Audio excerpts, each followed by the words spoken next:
business meeting from Verona Borough Council for Tuesday, April 10th. Please stand for the pledge. Pledge allegiance to the flag of the United States of America and to the republic for which it stands, one nation, under God, indivisible, with liberty and justice for all.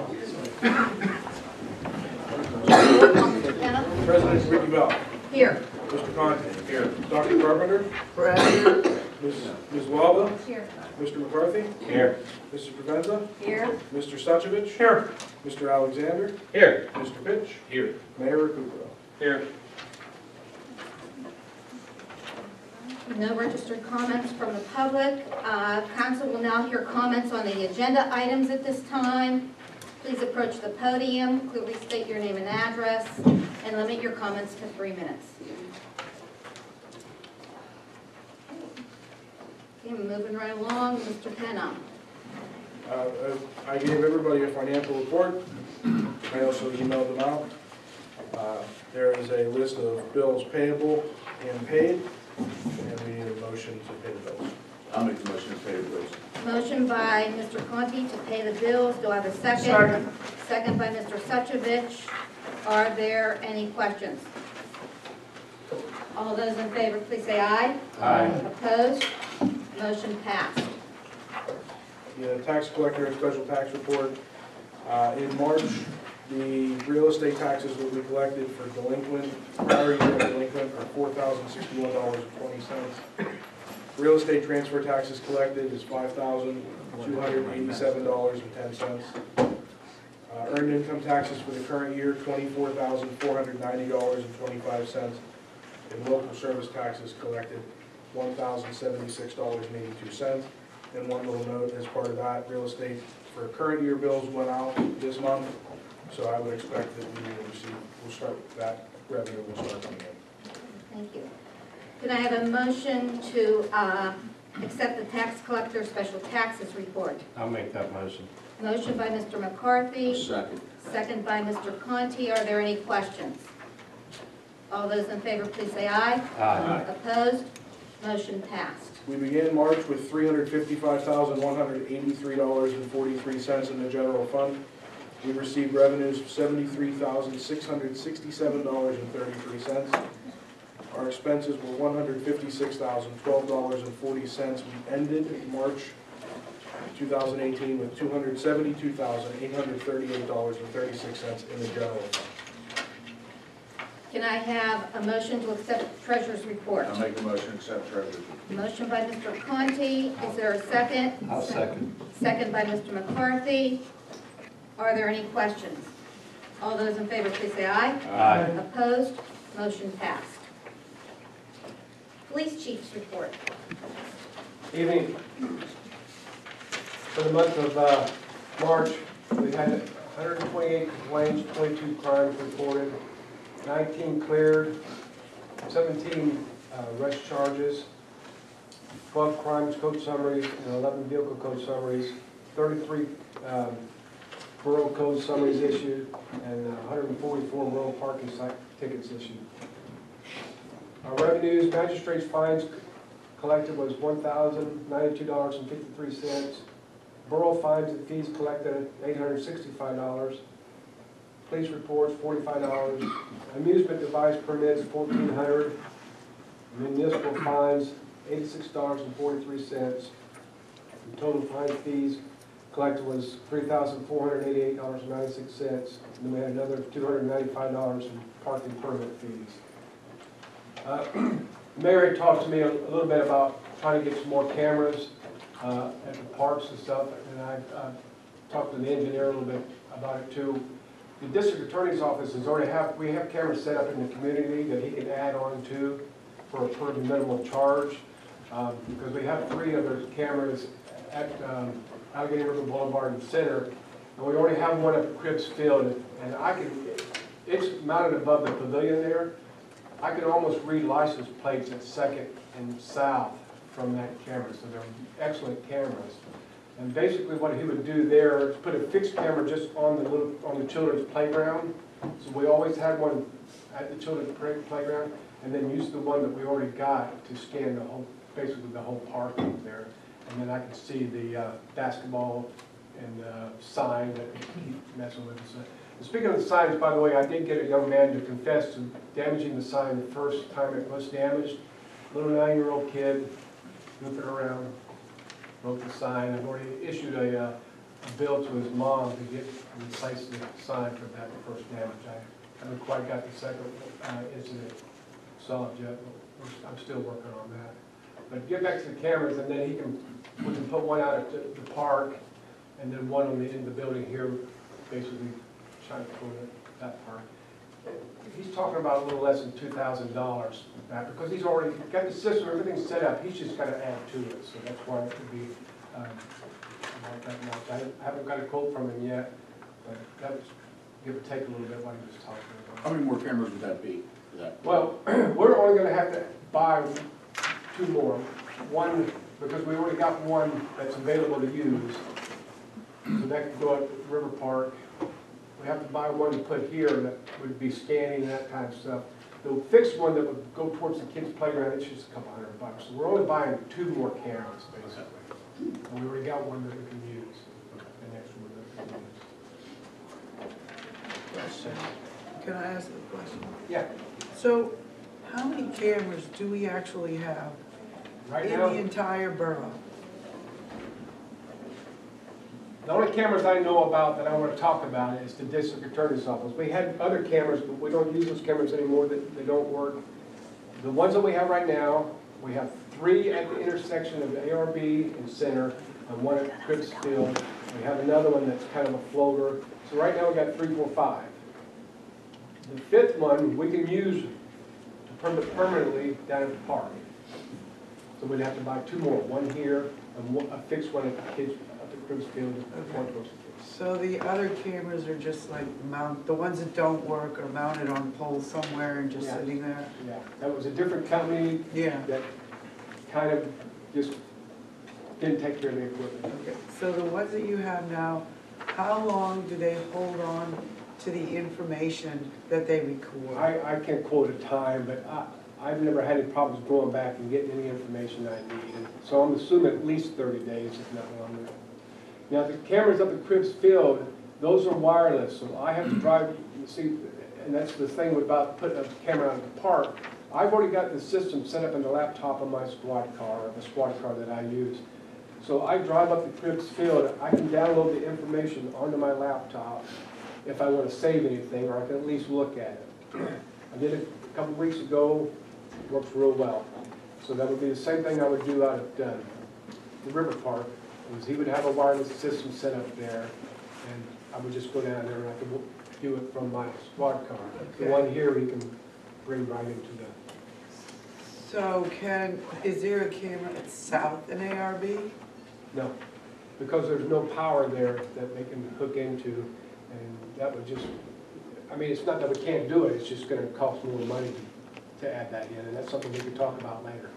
Okay, the only reason I'm asking is because some residents were telling me about how they were involved in pedestrian accidents, and there was something, confusion or no camera or something, I'm not sure. So people are very definitely interested in getting more cameras to be able to see. I don't know that much about it, but that's why I was interested. I mean, it would be good for something like that, but any car that's at South and ARB usually comes through Center. We're trying to identify a vehicle or something like that, I can still pick the license plate up at Center when they come through there. But yeah, I mean, that's something we can talk about adding in the future.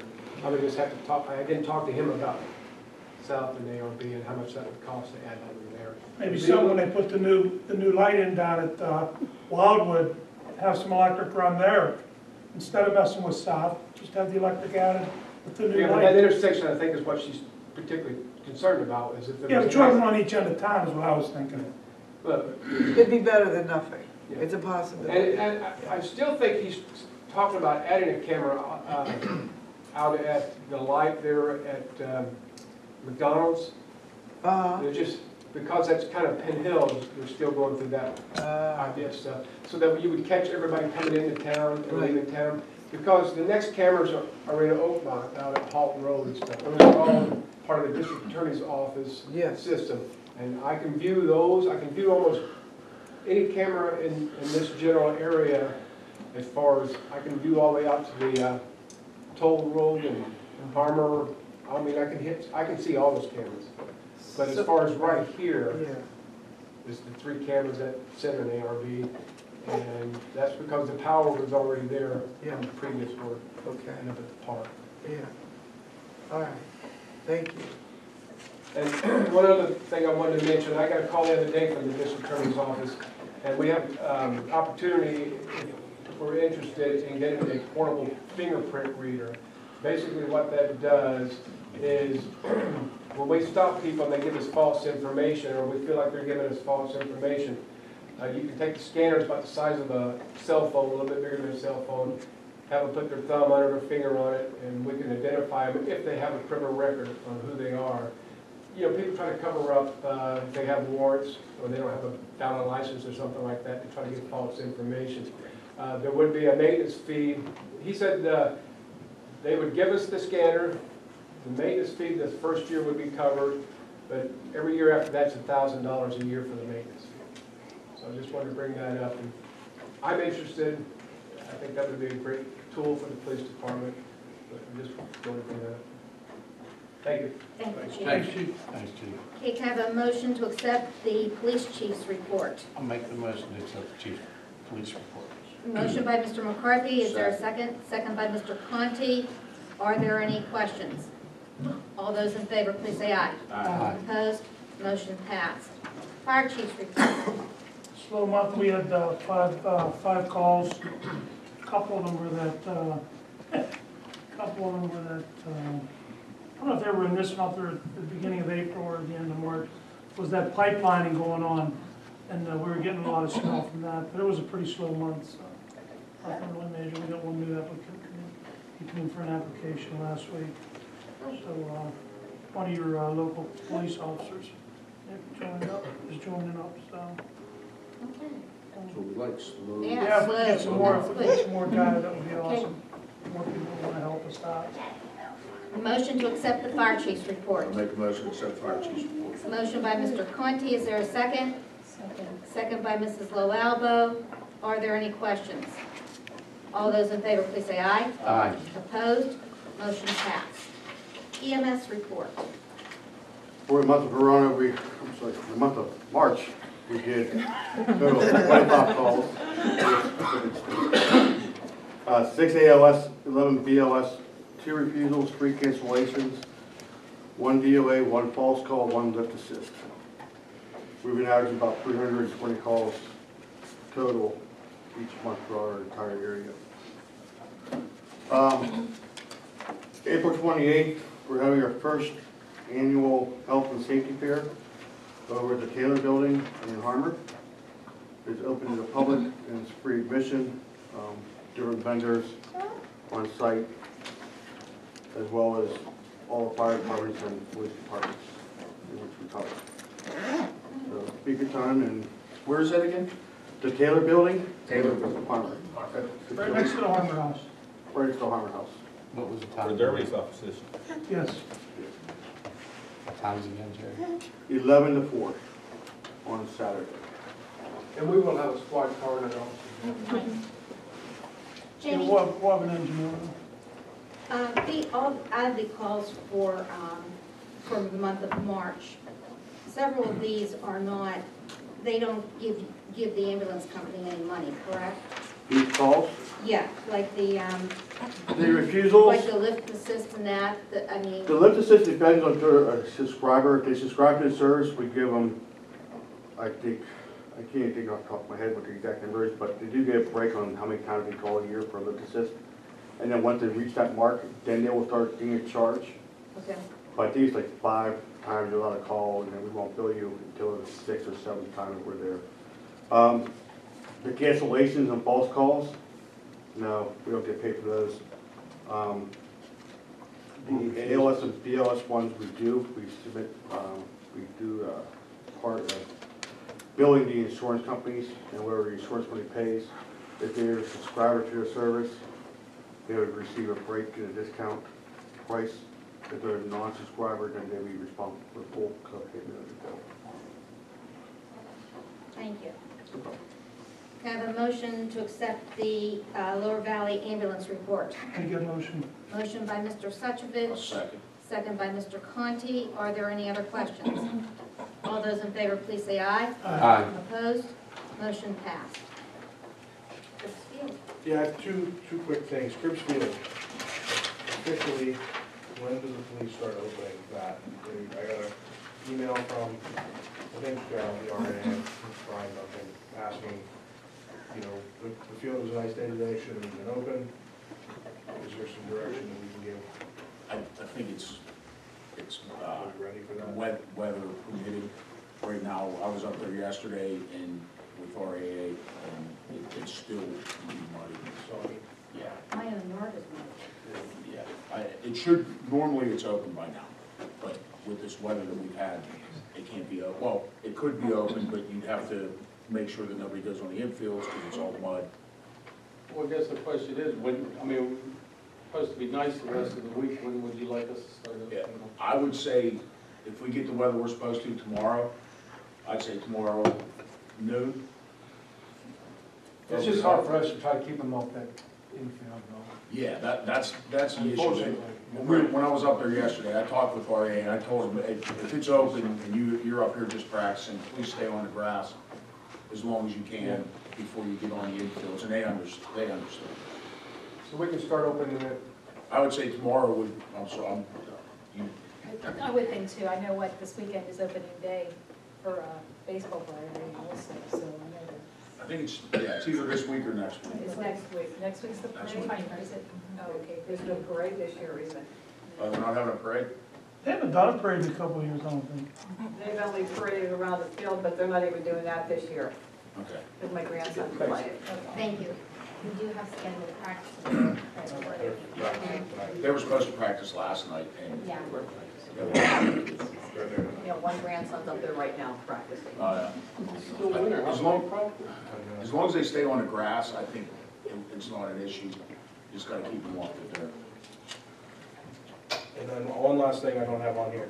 I handed out, everybody got a memorandum of understanding. That was dropped off, I believe Dory Thompson dropped it off at the Borough Building. This is an older agreement from 2005 regarding the relationship that we have with Friends of the Riverfront and Steel City Rowing regarding the public docks. I printed this out for everybody to take a moment to read it so that we can discuss it at the workshop and figure out, because I know that there's going to be some question about the continuing relationship that we have regarding those docks. So I would say for everybody to read over that for the workshop. Okay. And that's all I have. Yeah, I see these aren't signed, Jerry. Do we have any, does anybody know if we have any that are signed? I'm sure we do in our file. This is from 2005. She just dropped these off, and this was her copy of it that we had. Yeah, I got an email, this email last week from her. I got the same email. Yeah, me too. She said that she couldn't find the one that was signed, I thought. That's what she said in the email. Yeah. And this is, I can tell you, just by looking at this is a document that I didn't prepare, so I wouldn't even have it on my system. So it was not prepared by you. Was not, Friends of the River might have one. yeah, But you were the solicitor in 2005? yes. Okay.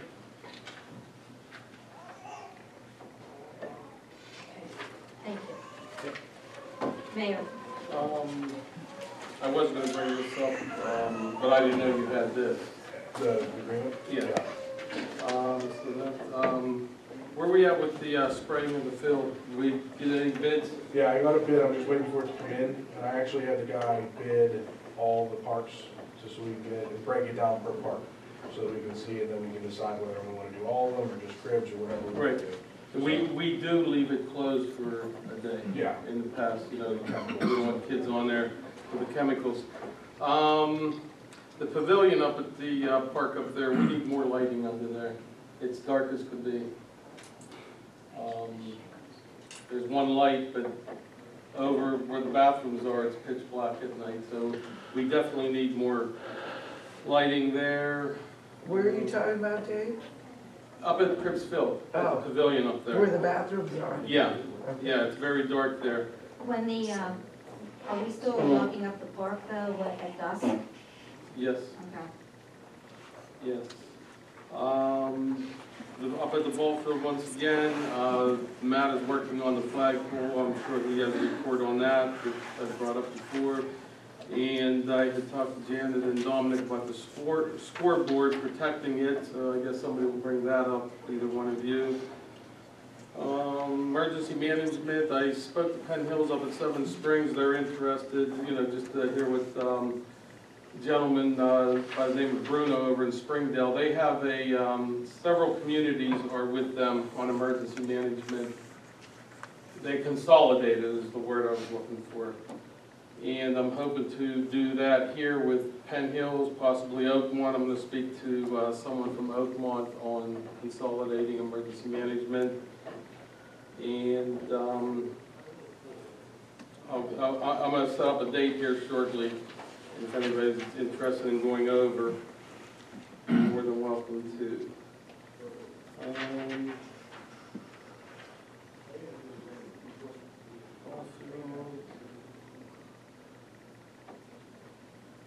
Street sweeper, what are we going to do with that? I'm sure you're going to bring that up, Dominic. I'm waiting for AJ, actually AJ's waiting for a price to come back for the stainless, the stainless parts instead of just the regular steel parts. That machine lasted us, I think, what's it been, 10 years? 10 years, yeah. So we'll see what, as soon as he gets the estimate for the stainless parts, then I'll let everybody know what the difference in the two are. Well, the reason why I'm asking that is, do you want me to continue the street sweeping, picketing? Right now, no, because we don't even have a street sweeper. I would That say, was my point. yeah, I would say no. I mean, we're just That's not not, fair to the people. we're not gonna advertise it as no street sweeping, we're just not gonna tag Yes. until further notice. If we should, in the next day or two, we should have the estimate, because that was when we talked the last meeting about it. I talked to AJ about it. He called and told them what we're looking at. So we should be getting that price soon. And I got a received letter from the mayor from Plum Borough, Harry Schlegel. Schlegel. You deal with him? Yes. And he's actually getting together mayors throughout the communities here, Verona, Oakmont, Penn Hills. And I actually talked to somebody up at Monroeville. They're interested too, and I have to call Harry about that, on that, just to kind of brainstorm, meet, see the problems we have around towns, or departments, what's going, going on in them, in there, just kind of brainstorming. And one of the things I'm going to bring up is, because all these communities are basically Oakmont Water Authority, our streets, Jones Street and Center Avenue still ain't patched. It's been 6 weeks. I'm gonna call them again this week and. Either we're gonna fix them and build them, is how I would put it. It's ridiculous. They come into town, rip it up, and they leave, and just throw some stuff down. Same way with over by the cannon there. It's our town. We need to know what are you doing. The road's been like that, I believe, since December or January. Dug up in 2 spots and plates over it. I actually have a call into him about that. Yeah, I mean, they just kind of like, we'll get to it, and that's really got to change. And I am going to discuss it at this meeting. And I'm sure every community has the same problems. And lastly, we should all be ashamed of ourselves, including myself, my department, and everyone here, the way the borough building looks on the side over there with all the trash. And I know you and I have talked on that, Jerry and I have talked on that. We need to get rid of this company. And, and I understand, hey, we get money for recycling. You know what, that money's not important, when we have what it looks like over there. I mean, it's disgusting. Mm-hmm. It truly is. You have phone calls in there, or Marcia has phone calls? Yeah, we called. I would leave a message and say we're removing this, and Craig, see what we could do. We're removing this at your expense because it's trash over there. We're going to clean it up, bring everything down to Borough Building, and we're going to charge you for it. Because he's made calls to this company, they still haven't been on it, and it's going on 3 weeks. Yeah, I got pictures of it. I think we need to just have the bins removed. He can't even get a hold of them, they're not even calling them back. So what I'm saying is get the street department to clean up out there and bill them, and send the bill to them. I mean, it's disgusting. I mean, I'm on my officers and, you know, code enforcement to, you know, people's yards, and here we're in violation ourselves.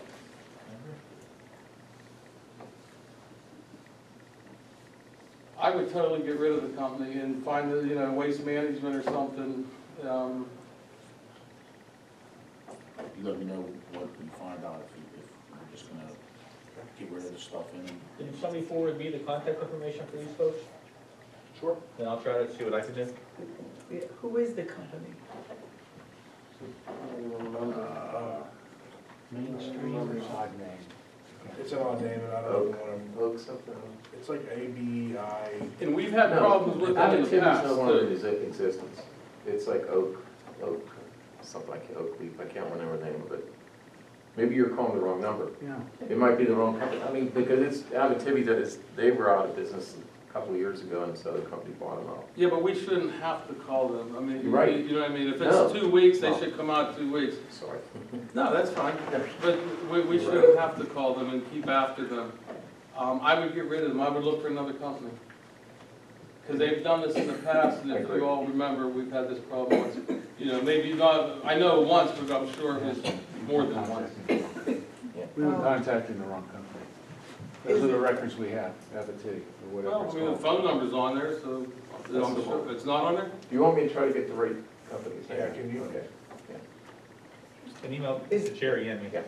Is it also true that it isn't just recycling down there, people are putting regular garbage? Yeah, they're putting garbage every, the street foreman actually told me that, last week, there was actually plants down there, bushes. So, bringing down we have the green and yellow ones that are. Those are the ones that are overfilled. Right, and they're normally, I thought, were for mainly newspaper. It's for paper. The bins say paperretriever.com on them. Okay, but just to clarify, then there are, do we still have those, metal, like, big things that cans are supposed to go in? You know, I gotta look into that. The, unfortunately, Boy Scout Troop 139, they just banned, I guess. Do you know anything about that, Mike? The Oakmont troop is taking the cans over? Which, probably, we can talk about this later, but my understanding is that they were just gonna try to build 139 back to the Cub Scout system. They just fizzled well with it. Because they always came down, and we donated money back to them, to the troop. They had come down and separated. Yeah. Because we get a lot of garbage in there, too. Royal Oak. Supposed to be for paper. Royal Oak is the Royal, name of it? thank you.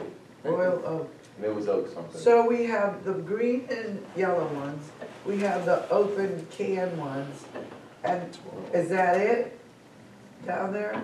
Just The those? one for the fire department's down there also. And how are those working out? They're not overflowing. They're fine. Do you guys collect, who collects the stuff out of They it? come and take it. Who's they? You have to call it? No, Is it the same company? Mission something, I forget their name. They come and they send us a check.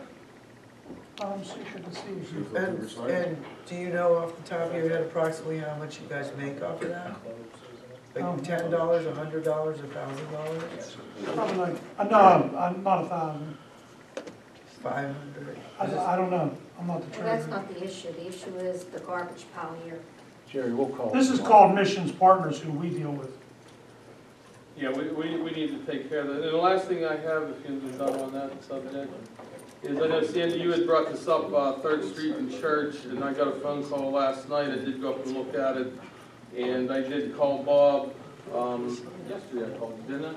On that, and he can give a report when it's his turn on it, because you did look into that. On the what? On 3rd and Church Street, that abandoned lot there. The trees.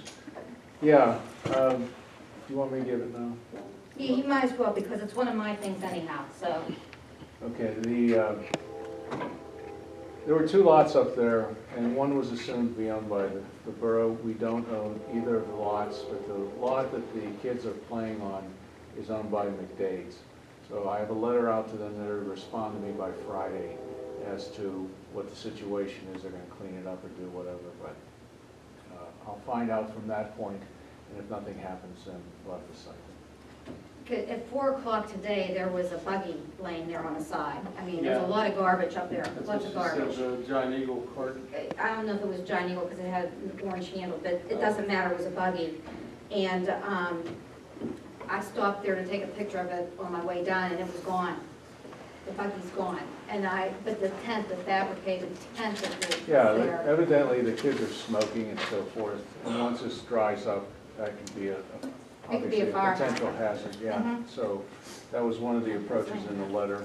And I did tell Bob, if we do get a hold of them, to suggest to put no trespassing signs up throughout the property. Yeah, You know, will it help? You know, I don't know. It needs to be cleaned up. it does need to be cleaned up big time because it's a hazard. Yeah, that's all I have. Okay, thank you. Just a couple things. The Allegheny League of Municipalities conference was this past weekend up at Seven Springs. If anybody's interested, Thursday evening, DA Stephen Zapala presented and talked about identity theft. I was able to get several folders here. If anybody's interested, please feel free to take one. I did make tentative networking appointments with Mr. Zapala. He did give away a drone, and he did give away 2 of those remote fingerprint things that the chief was talking about. Verona wasn't lucky to get any of them, but anyhow, he did say that he would meet with me, so I thought I'd get together with the safety committee and meet with him when that time comes up. I hooked up with the new lady who took over Port Authority. Her name's Chris, I can't remember her last name, but she came up from Florida, very, very well-connected person. And she's interested in coming to Verona for a municipal tour. I particularly want to show her the railroad property, and it just happened that there was an attorney sitting next to her and knew exactly what I was talking about. And so it kind of like assisted my fight for better transportation from Verona to wherever. There was a lady there from a group called Connect. Again, it was transportation.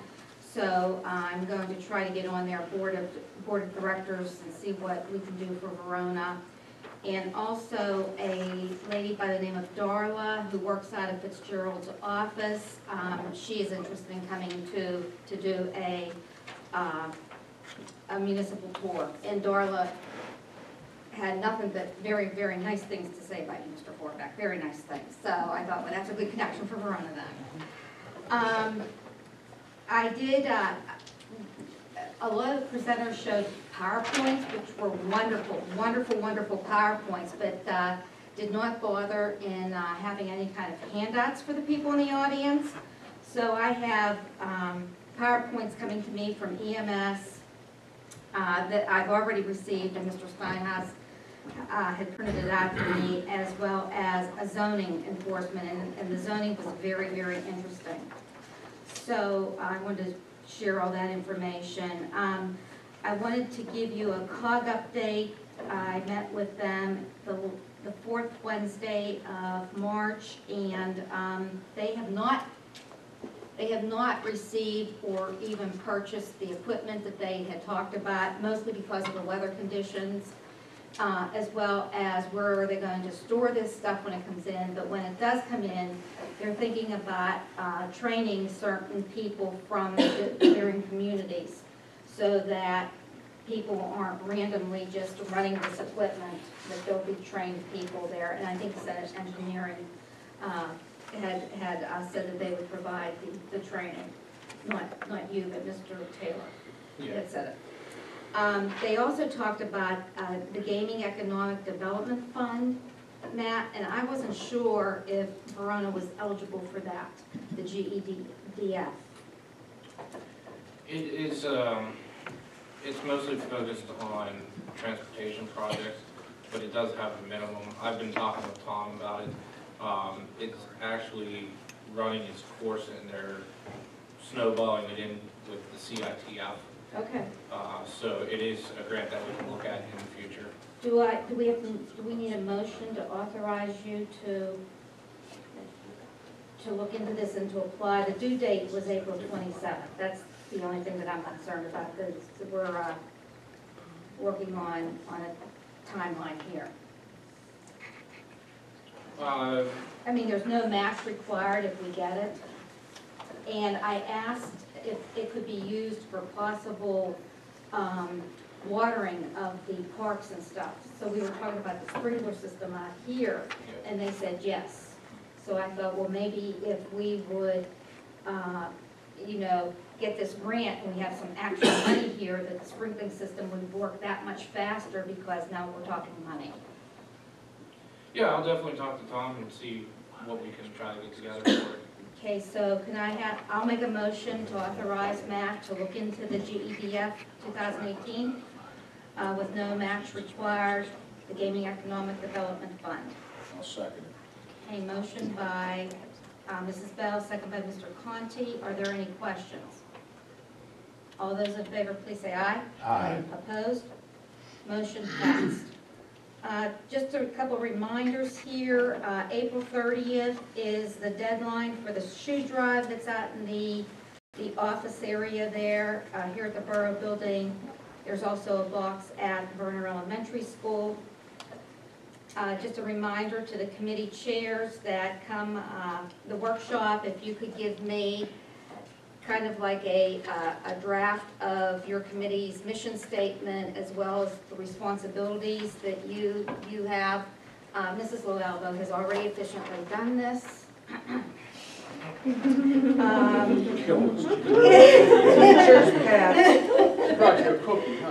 Brought her an apple too. Thank you. And at our workshop meeting, we talked about making that alley between Verona Elementary and the parking lot there a one-way down toward Heron. I talked to Craig about it, and he said for me to make a motion to implement this on a trial basis.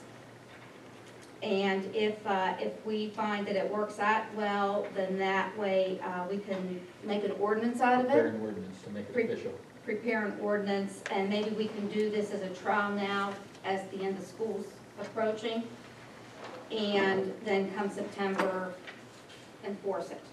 So I'm making a motion to make the alley between First Street and Heron, between Verona Elementary and, what is that there?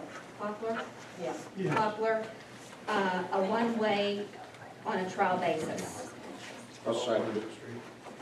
Pardon me? Poplar is the street. No, I don't know what the name of that alley is. There was actually, I'm not sure. there was a house there when I went to high school. The art house.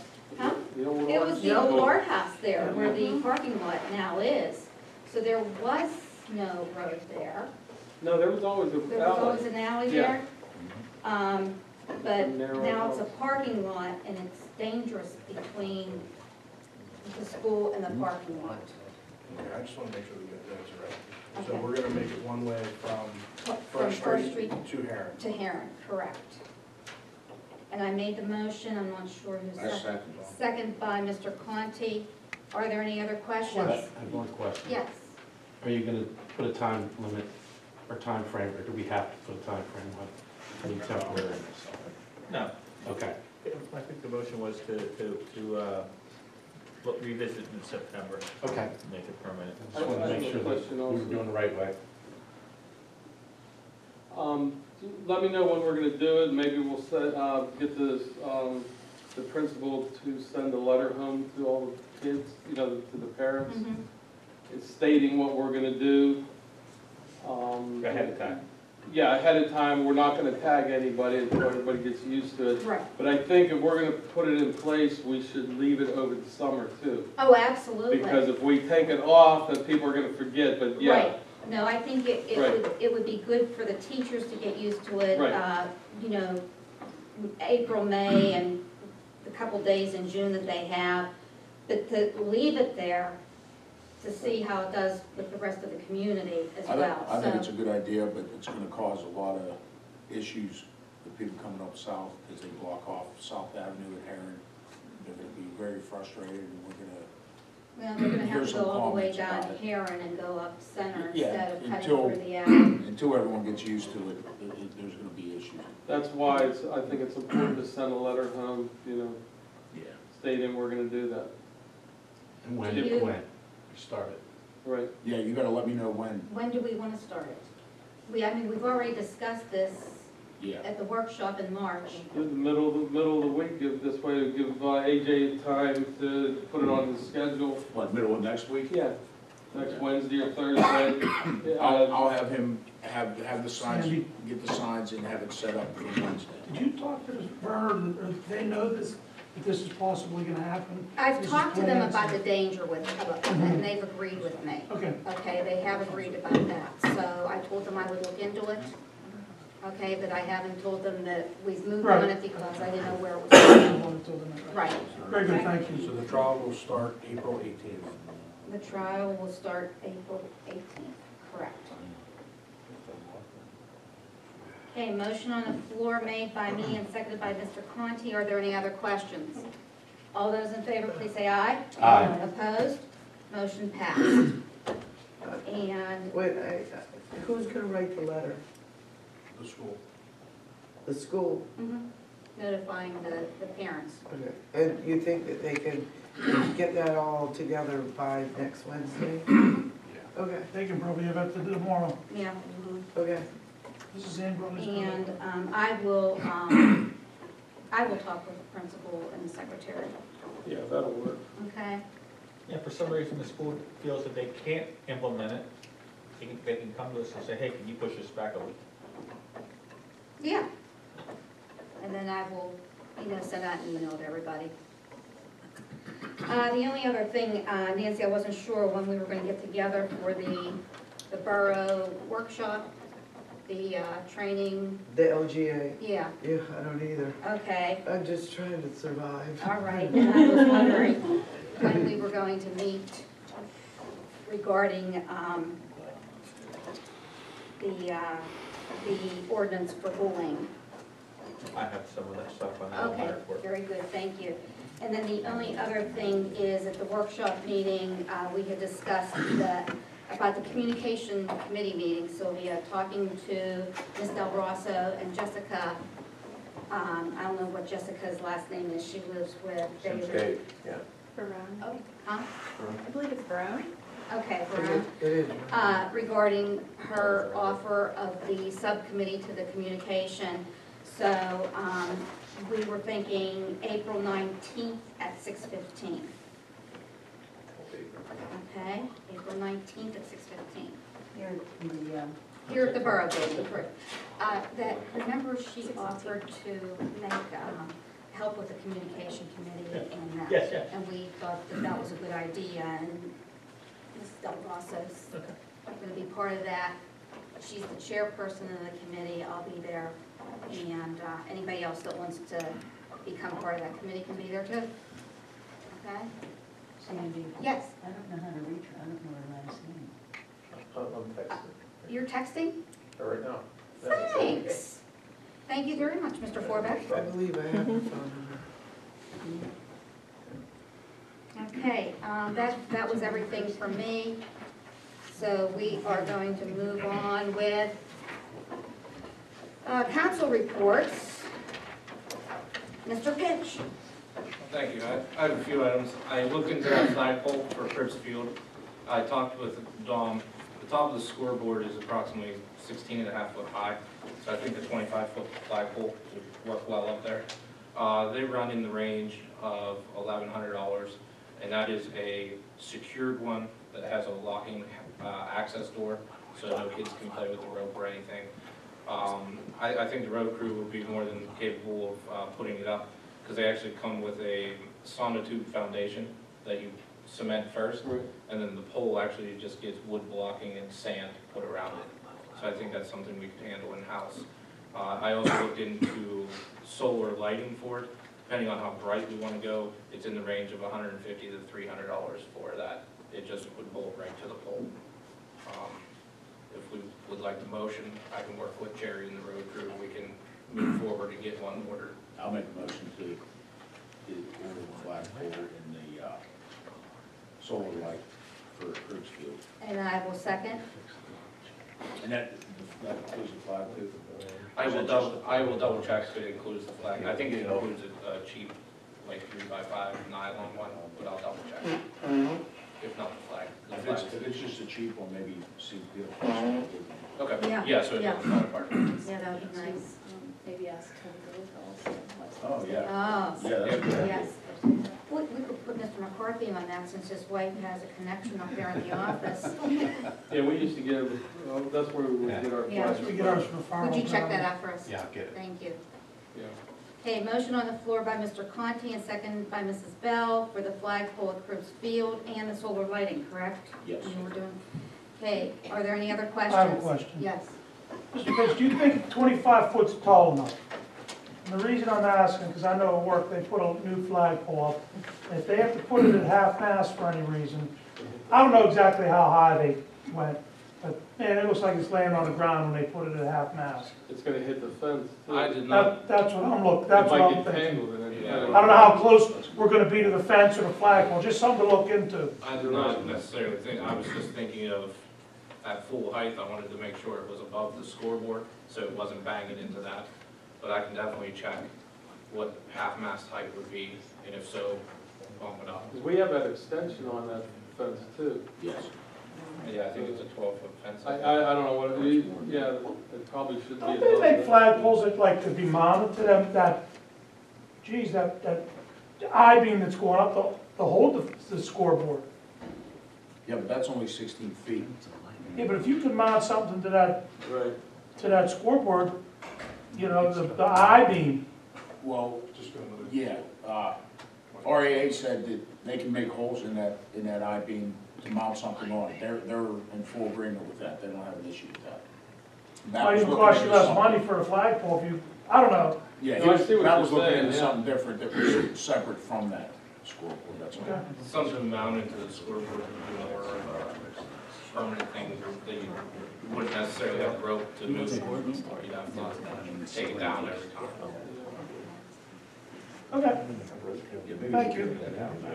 Yeah, I'll look into the half-mast and clearing this Make fence. sure it's a tall enough one, that's all. Yeah, Making a suggestion. these companies, they sell them in 5-foot intervals, so, and the price doesn't go up that much more.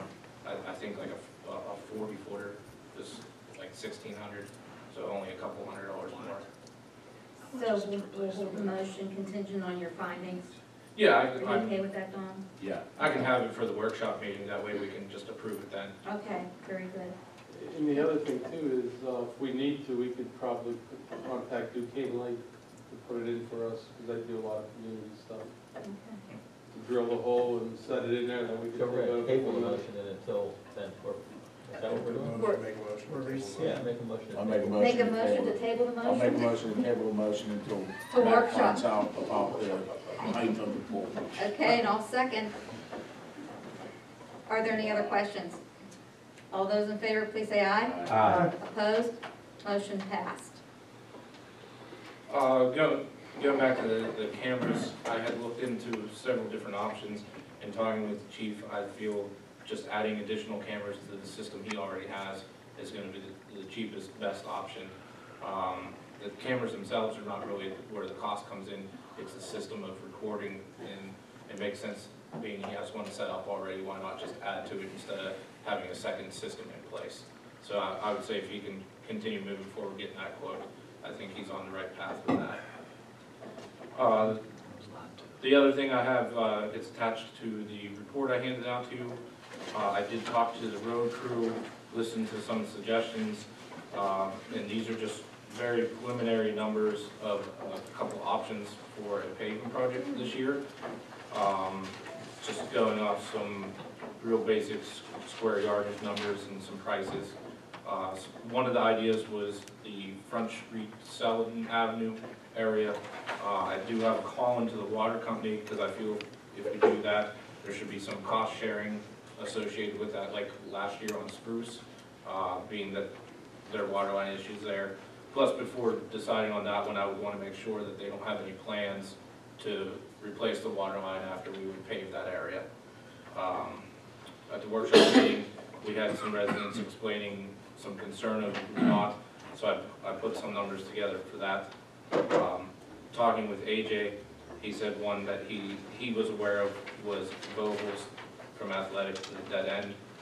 And then one that we had tossed around was, we felt that the Spruce Street went over so well, of maybe getting rid of the bricks on First Street. Being that those are larger projects, it would only be from south to center for this part of the project. I think moving forward, if we could maybe narrow it down to two projects, I can present more detailed cost information and maybe get approval to advertise for the next meeting. Now that, and I know it's been brought up, that alley between Parker and North Avenue is very, very. Yeah, I talked to AJ about that, that low volume dirt and gravel grants coming out, and we could apply for that and get the drainage taken care of before doing any type of paving. And if not, AJ feels that he could possibly get an inlet in there, in-house, so we are aware of that. There was one other AJ mentioned, that it was a drainage issue that, before paving. The alley The alley between Third and Fourth. They were up Down yesterday. near church. Yeah. Maybe possibly dropping an inlet there. And I know the equipment coming from the COG, I think maybe some of our alleys could be a good test to see if we can do some of it in-house with that equipment. Not that you want to do a bad job, but in-house it's not going to be quite as good as hiring someone. But I think for the alleys, I think we can do a good enough job in-house and save a lot of money that way. That's why I didn't put any alleys on here for this year. Well, if that doesn't go through the COG, there is, up at Seven Springs, they had, I think it's Best Line equipment. They have small, to rent. Yeah, there's a couple companies that rent paving equipment. Yeah, they have a small one for. And I'm pretty sure that's what the COG's getting, is a small. It's a smaller one that's not going to necessarily be intended for paving whole roads. Right. Just larger patches or Right. alleyways. Well, I'm just saying as an option, if they say, well, we're gonna do it next year, maybe that's something we should look into, possibly doing it ourselves, scraping the road with the bucket, Yeah. and practice on that small section. Yeah. I picked up several of those brochures from Best Line, if someone wants one.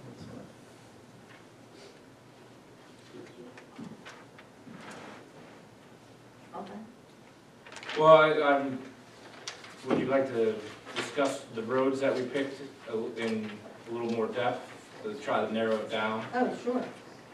I know liquid fuels wise, I think we get in the 75,000 range. I think it was between 74 and 75 this year.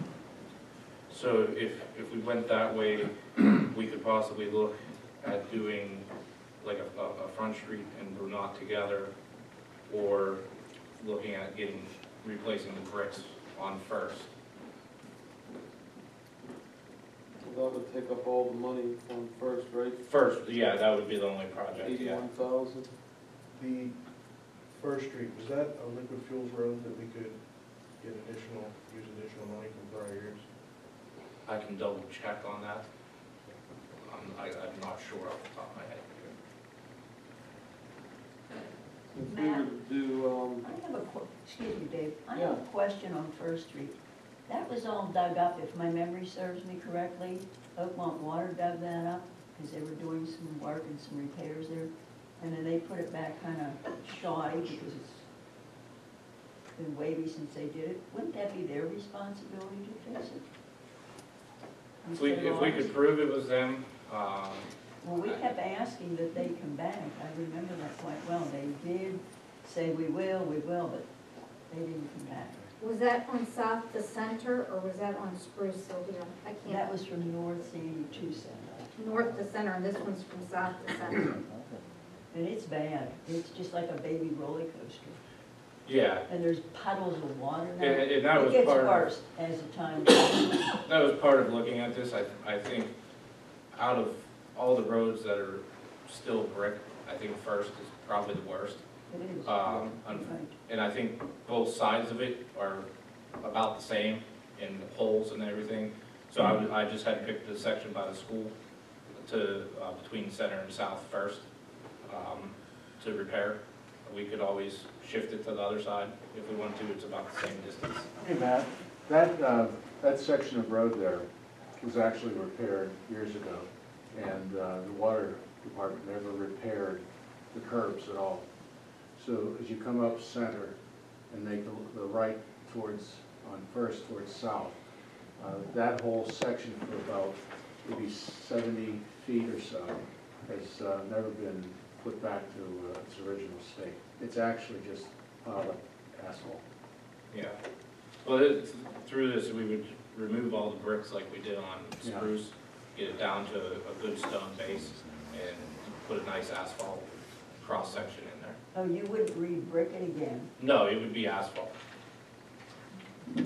I know the road is pretty wavy. I guess they would have to come up, because we did South Avenue, that was all bricks. We went over it with asphalt. We didn't pull the bricks from there. If it was a good enough base, I would feel comfortable doing like a fabric and then just asphalt on top of it. Being as wavy as it is. And again, between Athletic and First Street was bad. And that's something that we can look into. We can look at possibly doing a scratch coat. And that street has held up very well. And that's been probably 5-6 years. Yeah. It's held up very well. Yeah. So I know we take the engine over, or fire engine over first on that other, in the 700 block. You just bounced like crazy. That's between north and center. North and center, yeah. And I mean, that would be about the same. We can shift it from block to block, and it would be relatively the same.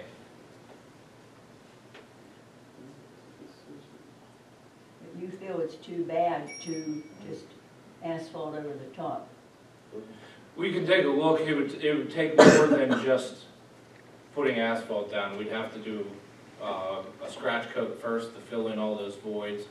We'd have to get a loaded truck on it and proof roll it to see if there was any movement. If so, we'd have to take the areas out that are moving, or else that movement's going to translate right up through the asphalt.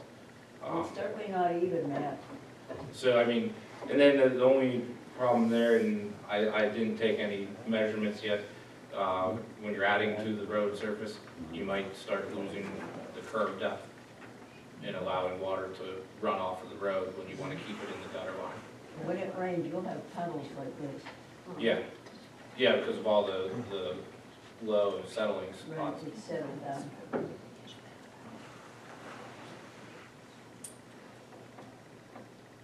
You call them Front Street, what's First Street? By the memorial. And the Front Street sign, that also includes the ramp that comes around and heads towards Oak Lawn. Well, what would we do to Front Street? Would we dig it? Because that's cement.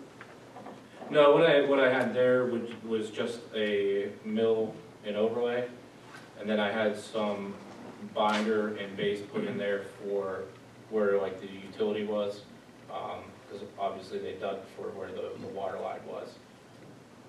So that was a little bit more minimal. That one's a little overinflated until I was able to talk to the water company, because I'm not exactly sure how much they dug up there.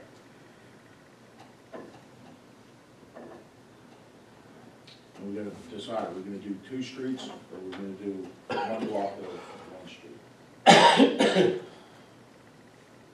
I guess maybe until you talk to the water authority. And what I can do is I'll like Jerry was at, we have some extra money in the liquid fuels fund.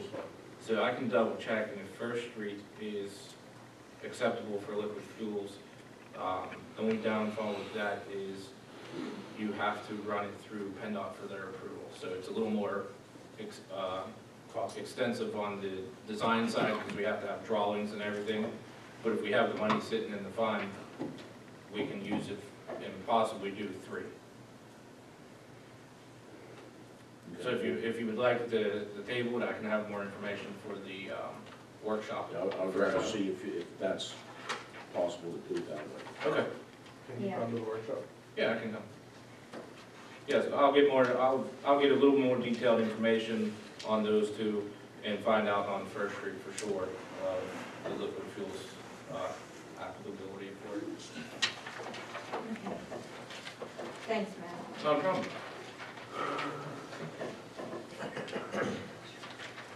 Oh, the only other thing I wanted to mention, we had the sewer lining project that was being done. We ran into one small issue on Peters with the one manhole not allowing us access for the line, for lining purposes.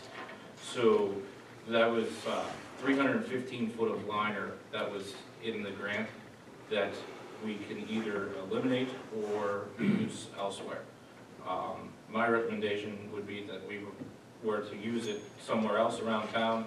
I had looked at some of the mapping that Elkasan had provided in some areas that they had infiltration. My suggestion would be on Huron from Center to Poplar. That's a 275 foot run. We could use it up and still use the grant if moving it over there. I think we should. Okay. And You need a motion? no, I just wanted to make sure everyone was in agreement on that. And I know we had some issues with informing residents and everything. I did find a nice letter that lets them know a project's going to be coming. Look for more detailed information once the contractor shows up. So I'll work with Jerry and Marcia and anyone that would be affected through that section. We'll get the letter out to them ahead of time. I appreciate it, Matt. Thank you. No problem. Question. Sewer lining, there was a company with trucks that were labeled IPR. Is that, the guy, they were hoisting the guy down into the manhole cover in front of my house today? They said they were replacing the sewer line? Do you know about that? That is probably with Elkasan, because they also have a line that runs Arch Street. And I know they've been doing a lot of work to upgrade their lines. IPR would not be a contractor that we have working right now. Okay. All right. Just curious.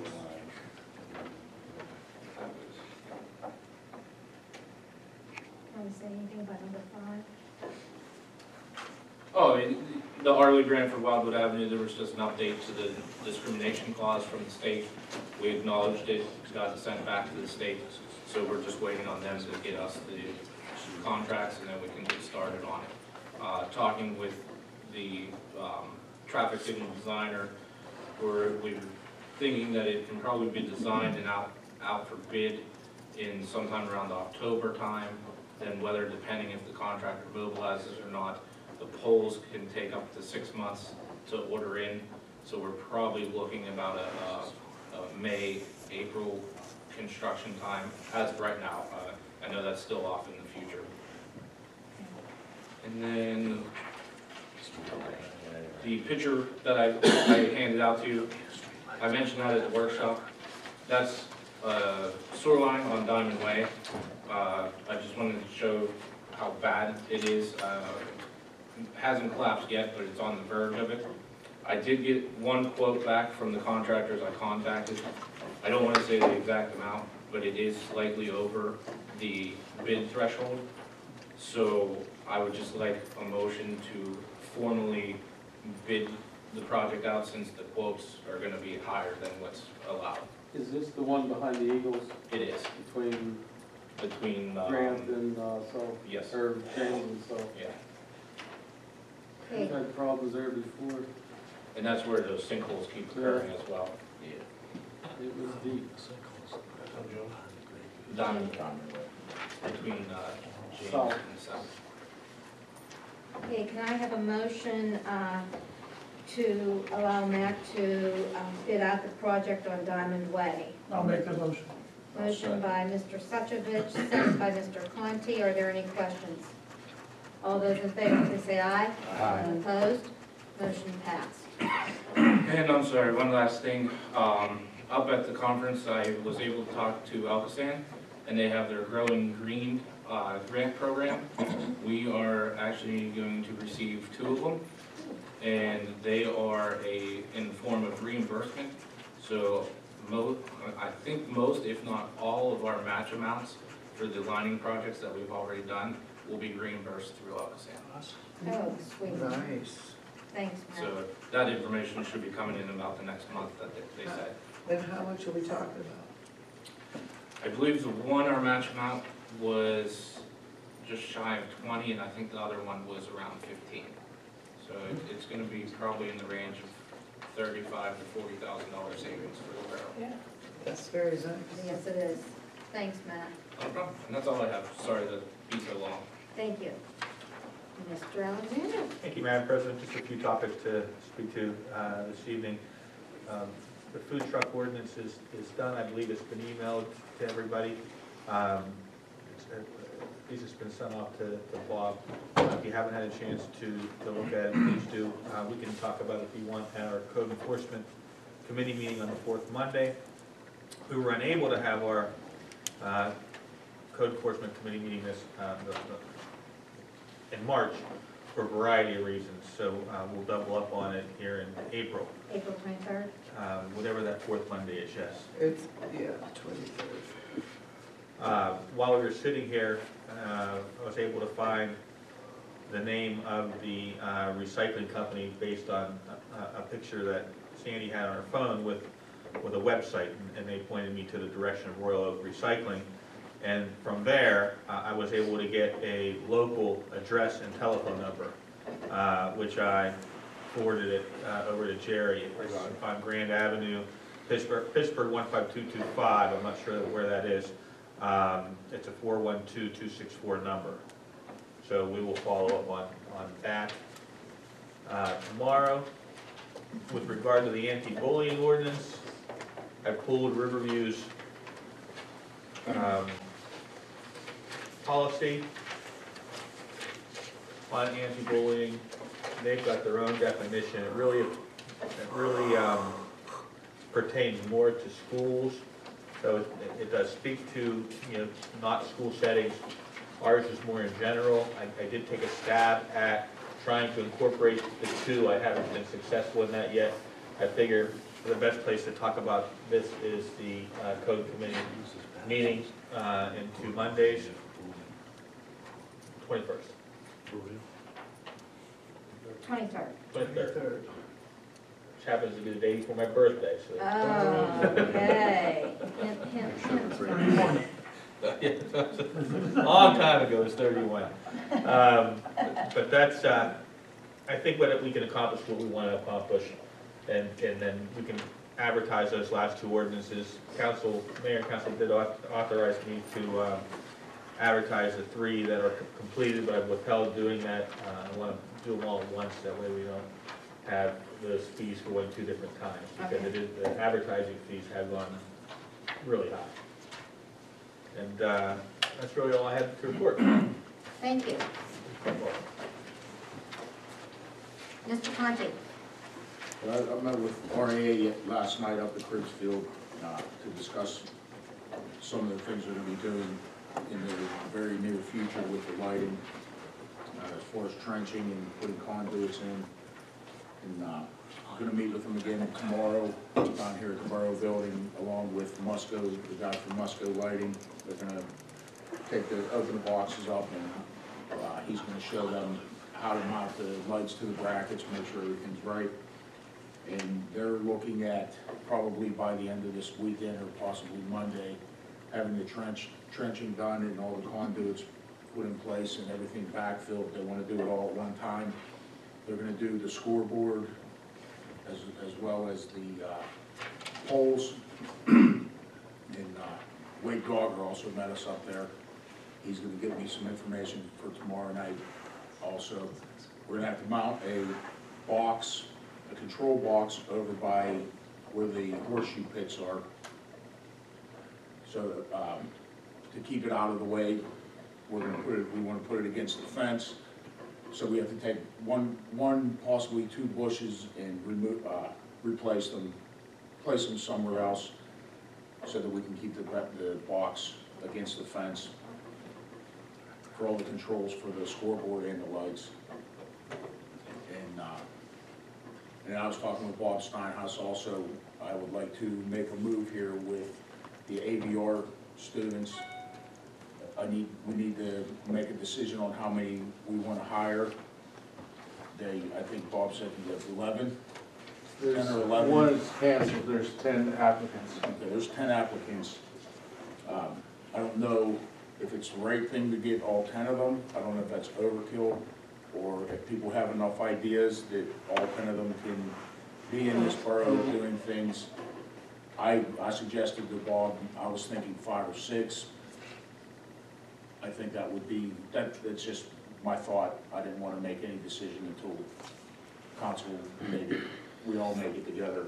But I would like to decide see how many people, how many kids you want, everyone on council wants to come here to work. I talked with Bob, and a supervisor comes per 3 students. Yes. So I think we need to keep it So it's 6 or in 9. multiples of 3, correct. And I think, like you said, the 10 is overkill. I think 6 would be good. That way we get the 2 supervisors and. Yeah, I hate cutting kids out if they want to do the work, but I don't know what we would do with 10 kids here. How many did we have last summer? 4. 4. And so 4 how and did 1 you handle? supervisor. You had 4 and 1 supervisor? 1 supervisor, And their main function was to water the plants? basically. I sent out an email to council. One of those documents was a list of tasks, potential tasks that the kids could be doing. Dom and I talked about possibly having some of the kids even work with the public works, but it's not a real practical thing. I think if AJ had them alone by themselves, it'd probably work much better, but with a supervisor, I personally don't feel it's going to be a good fit. So we could eliminate that, at least looking into that aspect of it. Me and Bob were talking, we're just thinking cleaning up the parks, weeding the parks, possibly painting. There's a lot of things around here that need painted, and I think they would be capable of doing that. If anybody has any other ideas, and also they'll be watering the flowers. I think just overall clean up around the community. Yeah. Like I agree, Church that's Street's a simple, nightmare. with as little amount of equipment and tools as possible. Yeah. Correct. A lot of litter cleanup would be great. AJ said that he'll set up a little thing over in the garage for them, like a table, chairs, they can meet there in the morning and then discuss what they're gonna do, or AJ can tell them what he'd like them to do, and then they can go out for the day. Or he can tell them for the week what needs to be done. And if nobody wants AJ to be the one telling them, or if AJ doesn't want to be the one telling them, Bob or I would be willing to do that. So it's just a matter of how many do we want to get. That's the main thing right now. I think 6 is a good number. Okay, well, do we need a motion to do that? Yes. I'd like to make a motion that we hire 6 of the AVR students. Motion by Mr. Conti, I'll second. Are there any questions? All those in favor, please say aye. Aye. Opposed? Motion passed. And the only other thing I had was the street sweeper. I was going to say what David was asking about, so that's all I have for now. Thank you. Can I say something really quick? Regarding the litter cleanup, I got a call today, and I've been going back and forth with Bridget Hartman with Serve the Bird. I don't know if you remember, but she sent here, it's the organization with Rick Rosenberger. Oh, yeah. They came here last year and did a litter cleanup. Yes. They will be back here May 20th from 9 a.m. till noon to do a litter cleanup around here. What's the name of them again, Jerry? Serve the Bird. Serve The Bird. And that's May 20th? May 20th from 9 a.m. till noon. 9 a.m. It's a Sunday. Okay. Will they require bags? I think they're gonna bring their bags, but they're probably just gonna leave the bags around for the streets for you to pick up after them, like they did last year. Will they be all over the community? Yes. Okay. How many are there? I don't remember how many she said. There's gonna be several, but you'll see them around. Last year they did the viaduct. And I think the parks, I think that's where they were gonna try to report again. That's what I'm a little bit nervous about with the AVR students. OVR, I'm sorry, I don't know why I said AVR. I'm a little nervous about them with the boulevard. I don't want any of them to get hurt. I know they'll have a supervisor with them, but it's still a little bit. They were very good last year. I watched them on the boulevard, very cautious. That I understand. Okay, Dr. Carpenter. Before I start in anything else, please excuse my voice. I'm still trying to get over this flu. If we don't get sick, Nancy, you're in trouble. I'm in trouble, yeah. So I just wanted to ask you a question about the street sweeper. Do we have, or maybe you're already doing this, are we getting bids for the repair of the street sweeper? Yeah, that's what we talked about. We got a bid already of $12,500 Okay. to replace what was originally in it, but that's all steel, which rots out. So we're waiting for a bid, a price on everything being stainless instead of just the steel. That should be in this week, and then I'll bring it back to council. We can decide what we want to do. We want to fix it, do we want to fix it with stainless, or do we want to look into buying a new? I see. How does that process work? I mean, do you just pick a company and ask them, or do you have to put out an RFP? There's already, No, we went back to the company we got the machine from, and we're getting the price from them. If we don't go with the same company, then things are gonna be different. right, that's what AJ said. So, With equipment like that, you gotta stay with the same company. From what AJ said, there's only one company in this area yeah. that deals with that particular machine. Yeah, we can go out of town, Then then you- you get other companies, but it's not gonna be this company, and the parts can be different, all it takes is a little bit of difference, and Then you gotta it won't be transport it worth, somewhere. yeah, it won't be worth anything. Plus, Okay. we have to ship it out. I just was curious, you know, for myself and for people in the audience to understand how that works. I don't have too much to add to what Mr. Alexander already reported on, the food truck ordinance, the anti-bullying ordinance. And we just have some occupancy inspections that were applied for. 24 were approved and 18 are pending. 2 permits remain pending from before. So total occupancy permits, either approved or pending or temporary, are 56. And I guess we have 3 dumpster permits, 1 condemnation, 1 share of sale, 1 foreclosure, and 5 going to court next Thursday at 10 o'clock, something like that. 10 o'clock. 10 o'clock. I had a couple of other things I wanted to, When's the courts? the April 19th, Thursday, at 10 a.m.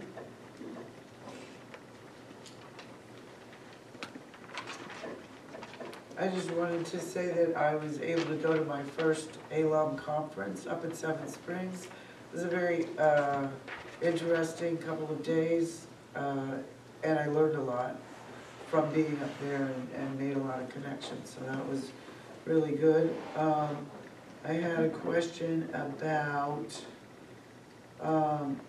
if there's any more progress been made on the salt dump situation. Jerry and I are working on it. We reached out to one potential landowner on Wildwood to see if they would be willing to subdivide and possibly sell some land. We haven't heard back from them yet. We're still keeping our eyes open. Unfortunately, the land is pretty scarce. As far as that goes, if we were to purchase property and pay for the bin for the salt, do we still have to have flood insurance if everything's paid for? If it's in a flood zone? No. It's not the flood insurance.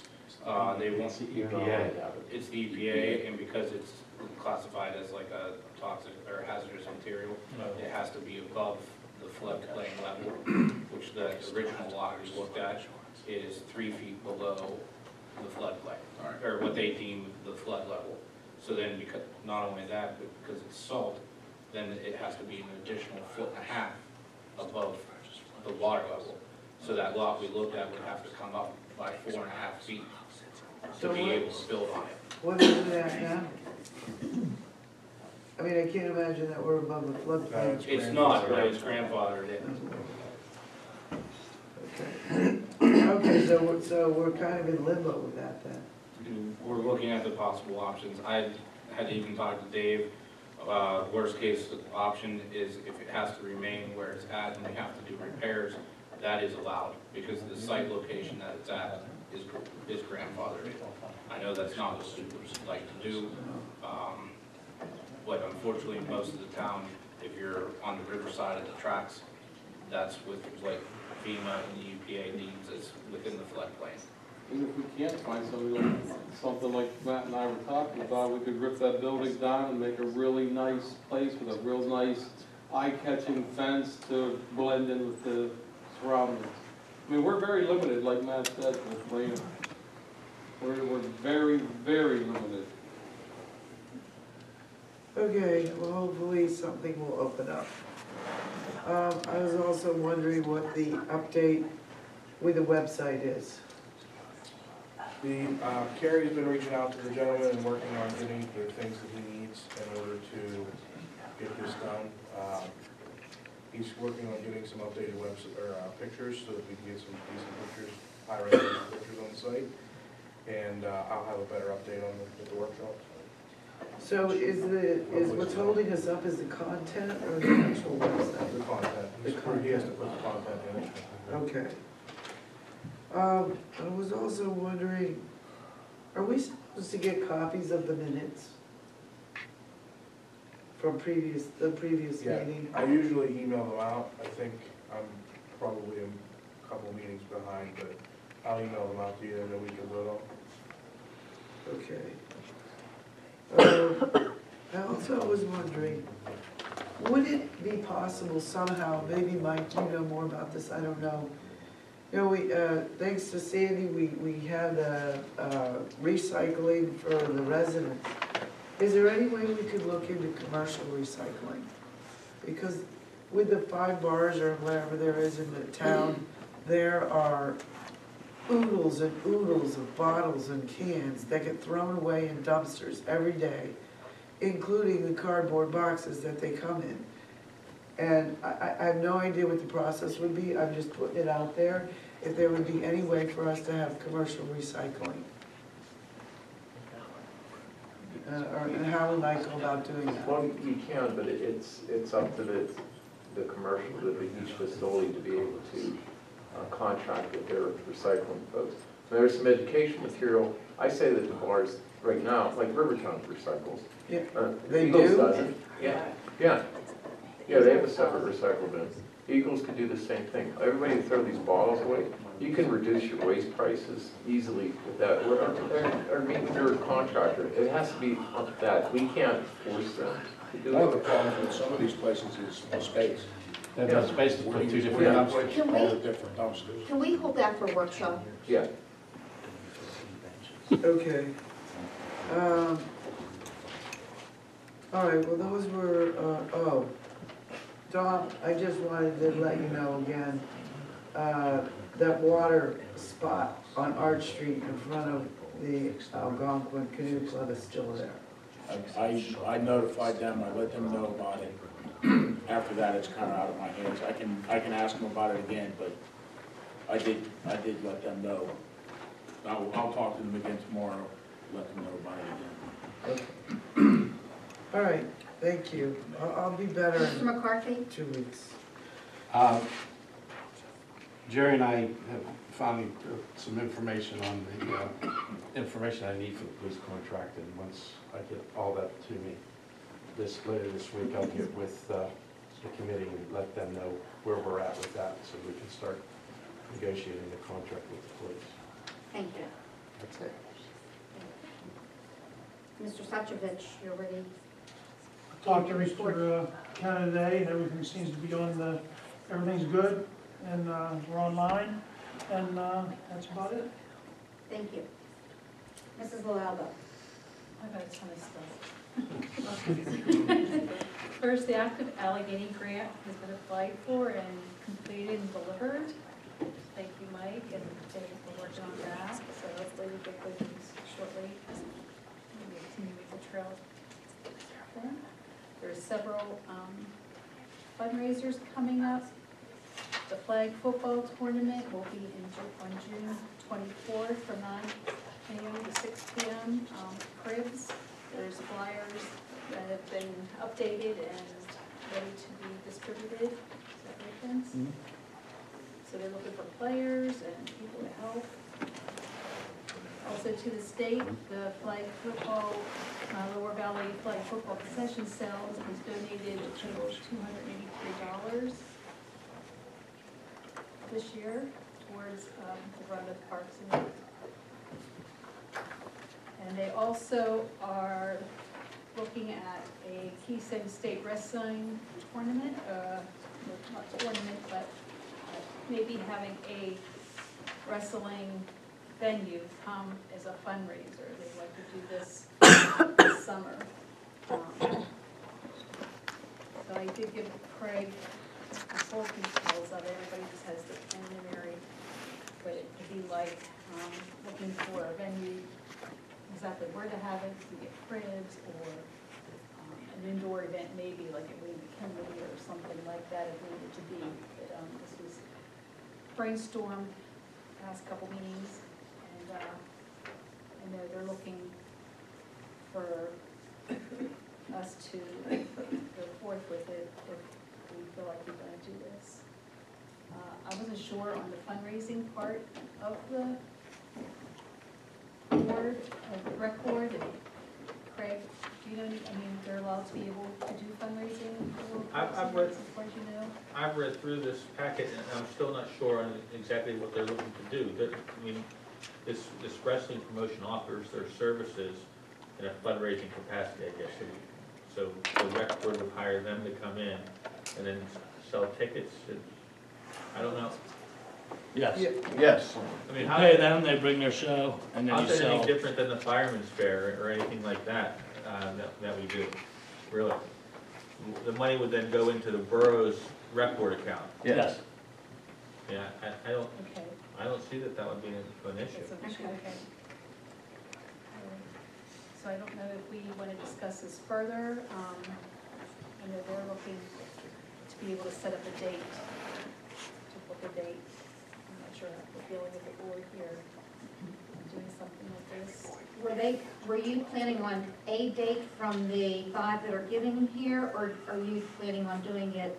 No, we were actually looking at the 24th of August is our date, because they are willing to come out to some of our events, so they would come out to community days to help promote the event, to meet with, answer questions, meet with people, sign autographs, because they have a lot of fans in the area. The company is from right down in Lawrenceville. They've been around since 2012. Tim, I think one question would be to ask them, what happens if you have an outdoor venue and it rains? They have rain dates. They do. Okay. They do rain dates. And they do wrestle, even if it's in rain, it's kind of like a football game. If it's raining, they'll push through it. If it's lightning, they'll talk. I mean, they can. They actually said they prefer to wrestle outdoors because they That can. sounds interesting, yeah. When they do indoor events, they're limited to the amount of people that they can sell tickets to. Like I checked William McKinley, I think their capacity is limited to 200 people. The last 3 events that I went to had easily 400 people at each event. So at $10 a ticket, it's a very lucrative fundraising opportunity. And outdoor, we could get 600-700 people there easy. And what time on the 24th? I mean, It's usually a night, so. So like 7, 6 to 10. 7, yeah. Like 6 to 10, 7 till, curfew's at 11, so we'd probably try to end it at 10 so we can be cleaned up by 11. yeah, because it's a Friday. Yeah, Okay, we're looking at probably Friday or Saturday. okay. 24th is a Friday. Now, do they have their own insurance? Yes. I mean, okay, so they come in and they put on a show, Yeah, basically? yeah. And that's why they keep 5% of each ticket Okay, to pay the state gaming commission, I believe they said. Yes. okay. So they're all insured, and the only thing, we could knock $150 off the price if we provide our own doctor. I mean, I have a lot of friends. Yeah, Nancy, just. Doesn't want to wrestle. Do you think by August Nancy's 24th gonna you'll order tights feel on a better? wrestle. I think we should have some council wrestlers too.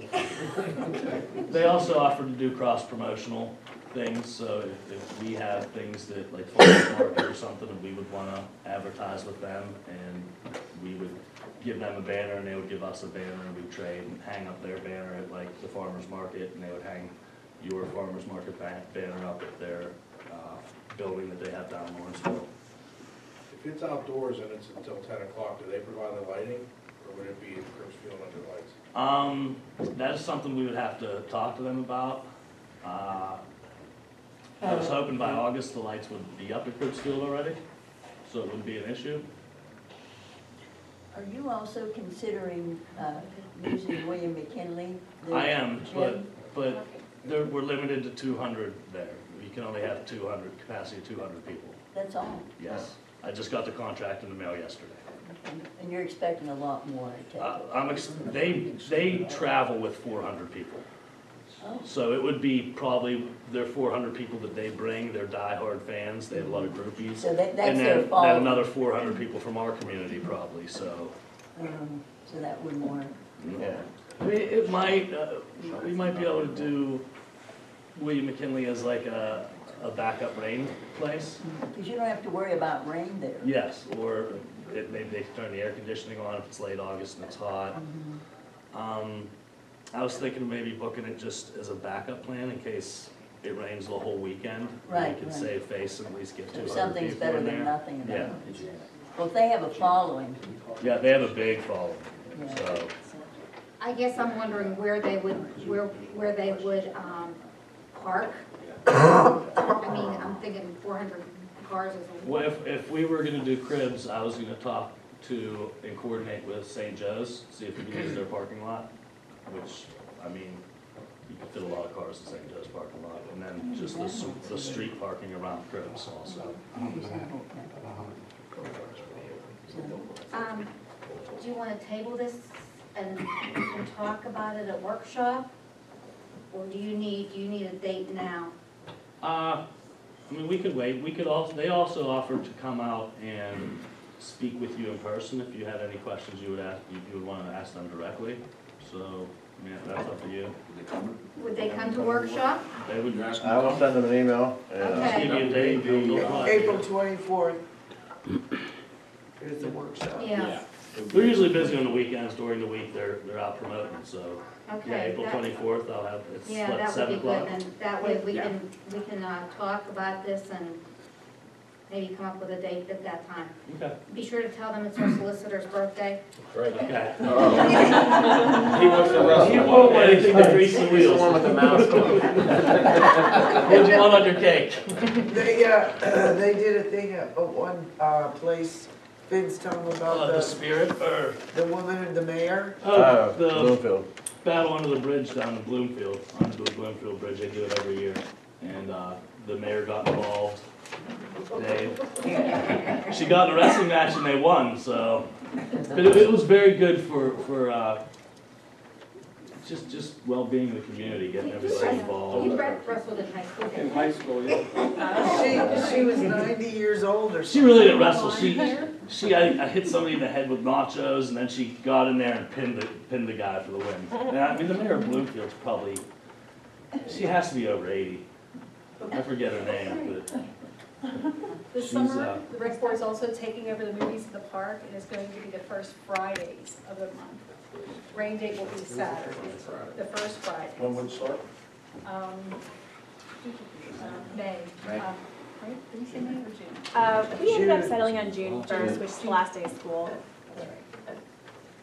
So June 1st would be the first movie in the park, it's the last day of school. Well, maybe it's moving forward, but, so Friday, June 1st. Are you going to alternate them between down here and Cribs Field like it's been done in the past?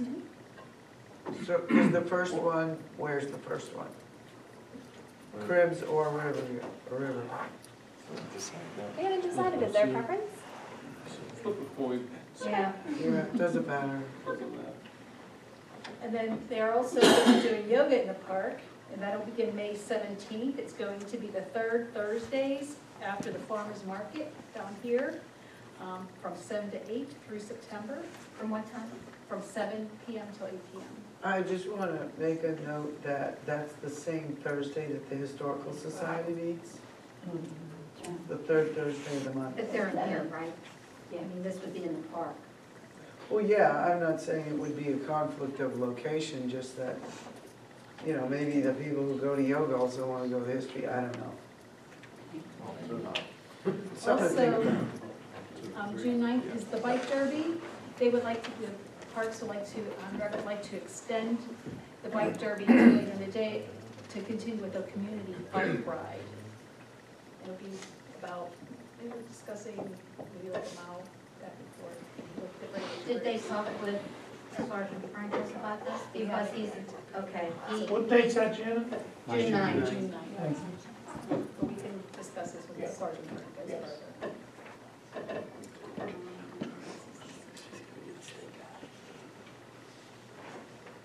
I know there was a request that the rec board would like to be able to review all park-related issues, like outsourcing and grass and things like that, incoming, or anything that has to be, that may relate to parks and rec. If there could be a representative when making these decisions or looking into outsourcing. Okay. Also, Okay, just so they are aware that it ultimately comes back to council. correct. So it's council's decision. So they can recommend that it's our decision. Yeah, I think they fully understand that, it's just that we could be assistants to the council. And that's what And help the planning commission and that does as well. They make recommendations to us. And, I'm saying use the resource. yeah, absolutely. Yeah, the only board that really doesn't make recommendations is the zoning hearing board. They're autonomous. They make decisions that are appealable to We the totally understand that. Okay. And one other item is the borough's first neighborhood summer beautification program that is now going into effect. I think the flyers have been completed for that, so they can be distributed. So it's a block program. Get your block, neighborhood block, ready to beautify your houses and your yards, and whoever wins gets their private pay for the day. Is there anything else that I missed? Yeah. Your house gets judged? You got a better chance of winning then. And the next meeting, Janet? That will be, it's the first Monday of the month, so it'll be May 1st. The first Tuesday. Or the first Tuesday, I'm sorry, May 1st, Tuesday, May 1st, at 7 o'clock. Here in the area. Thank you. You're welcome. Mrs. Provenza. We all received some copies here from Curtis. He'd like us to review them and please vote on them. No, we did not What receive them. copies? You only have the only copy. These are copies staying connected with Verona Borough. I can pass them, everybody can look at them. I thought everybody had them. Okay, let's take a look at it. While you're looking, I can just proceed with other stuff, is that okay?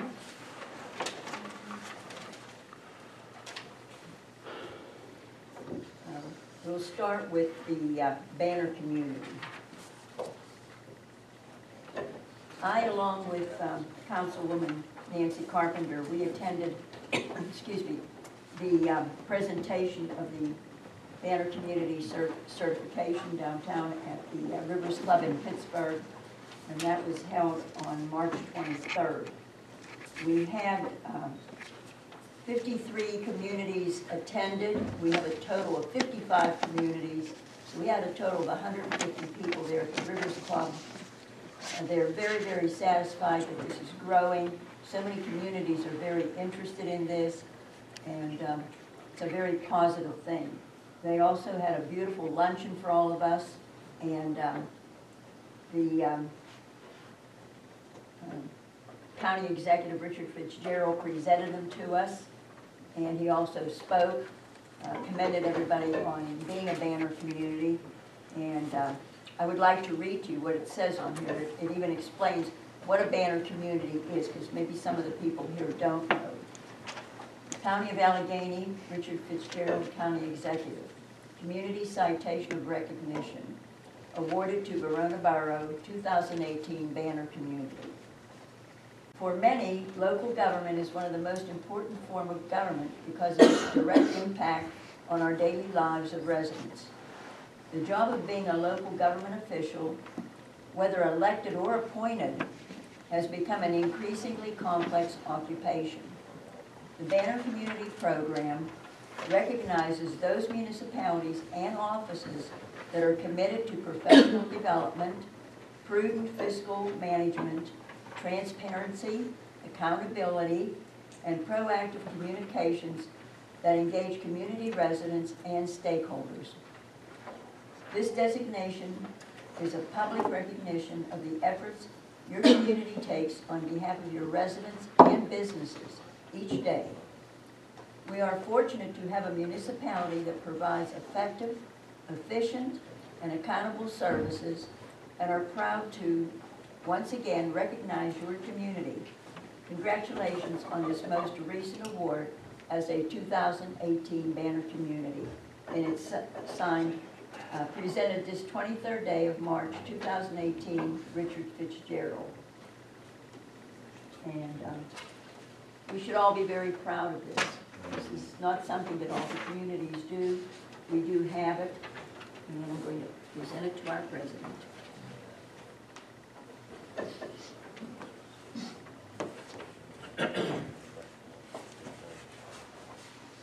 Madam President, I'm presenting you with the Banner Community 2018. Thank you very much, very nice. You're very welcome.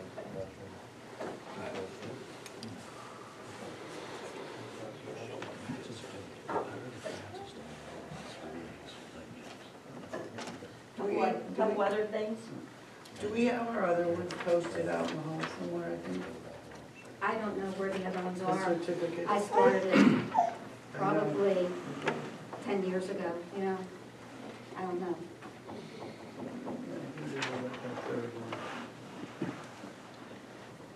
A couple other things. Okay. Okay.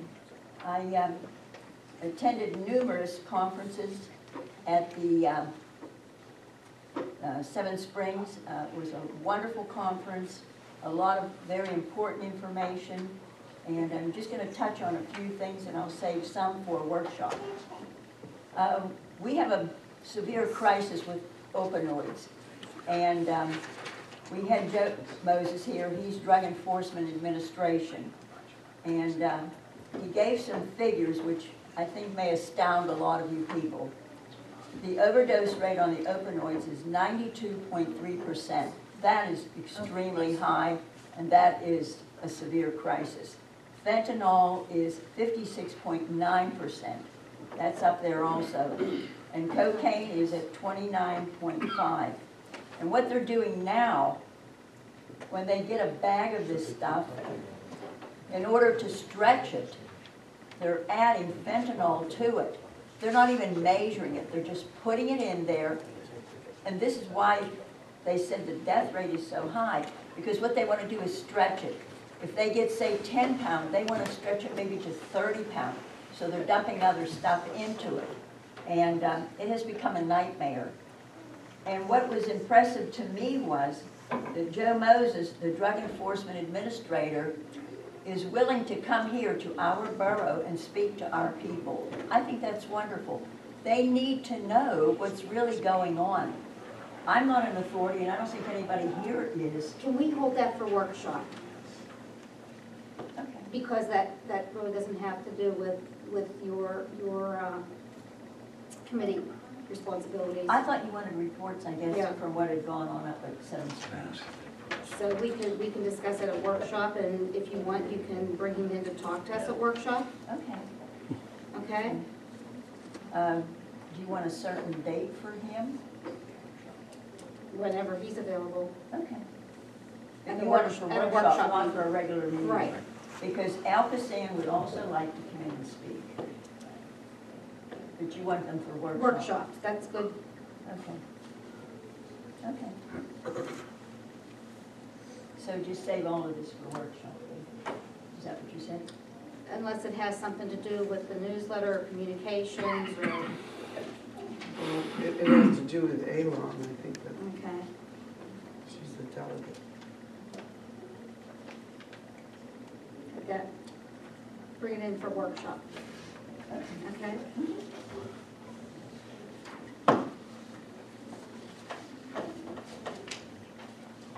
Anything else on communication, Sylvia? We're starting to work on the newsletter for April, May, June newsletter, and we'll probably need everything by May 15th. And who does that go to? I'm sorry. If we have anything for the newsletter, where does it go? They can call me, Okay, or they can call Kathy Ferguson, okay. 828-6508. 6058. 6508. 828, of course. Don't forget about these with the vote.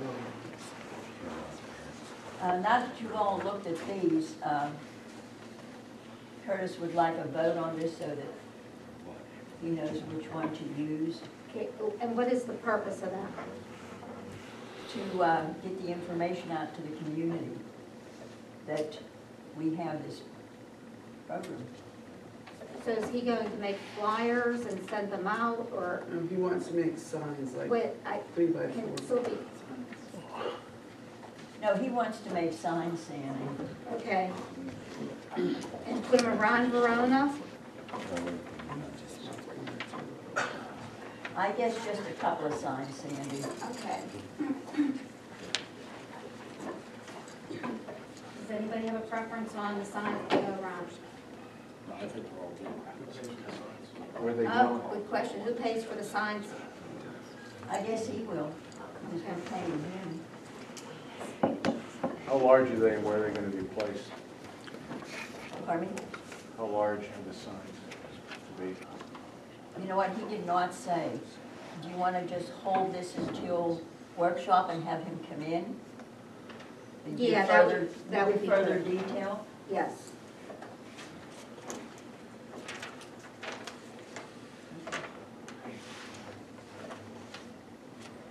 Okay, thank you. Okay, I think we pretty much discussed the Balaam, the Council of Governments. Anything from the TCC, the tax collection pay. Council will now hear comments from the public on public-related items. Please approach the podium, state your name and address, limit your comments to 3 minutes. Patty Tuminello, 756 Second Street. I just needed some clarification on when I was here last time about, I wanted to do a ticket to sell for our community day, and evidently, I don't know, I'm supposed to have a license, and it seems that I can't get any information from anybody how I'm supposed to go about that. I talked to the county, and they told me, you know, the application, they'd sent it out, and then they had the state trooper call me and talk to me, and he said that the application would come out, and somebody has to sign, a president or somebody, and it's $125, and it's for our one event. Small games of chance. Small games of chance. It's a, we did this, we did it through the chamber. Yeah, well, Kevin told me to talk to council for them to take a stand on this now. And that he said that the chamber, it's not a chamber event, and the chamber does not have the money for insurance for that. So I don't know, I've been doing the concerts in the park for 5 years, the community day, this is our third, and I guess evidently from all this time, no one has talked about insurance, or we're not allowed to do this, we're not allowed to do that. So we seem to be blocked everywhere right now. So I have to know if there's going to be a community day, or if there's going to be the concert in the park, because I have contracts out there that I have to cancel. So I don't know what's happening. This is this isn't like a week thing. I work on this all year, and I started for the next year, the next day. So I have to know what we're doing. Is that something we could pay for and our insurance would cover that since it's a borough function? I didn't know if there was an I don't know umbrella the answer to that policy. off the top of my head. I mean, it's not a borough function though, is it? The contract, It's not at a least, borough The function. community the day. community days was not a borough function in the past, right? 3 years. 3 years? Yeah, this She's is done the it third year this- doing This it. will be the third year. As a council. And yeah, we've had a dunk tank there and, Well, the small games and chances for the roulette wheels and where you put the money down on the You little have to get squares. it on 50/50, selling tickets and stuff. See, I guess I opened up a can of worms by trying to do the right thing. But the trooper told me, and when I talked to the county, that it's not a big deal. Somebody just needs to sign the papers. A president of, What's the nonprofit organization that's getting the small games and chance permit? Have to be the borough or the chamber. I don't think the borough can do it. That's the chamber, Yeah. the chamber did it in the past. I mean, I've done it. I mean, I Yeah, did this but for the chamber- chamber. it wasn't a chamber event though. Yeah. And they said they can't afford the insurance for that, to do the community day, or I guess concert.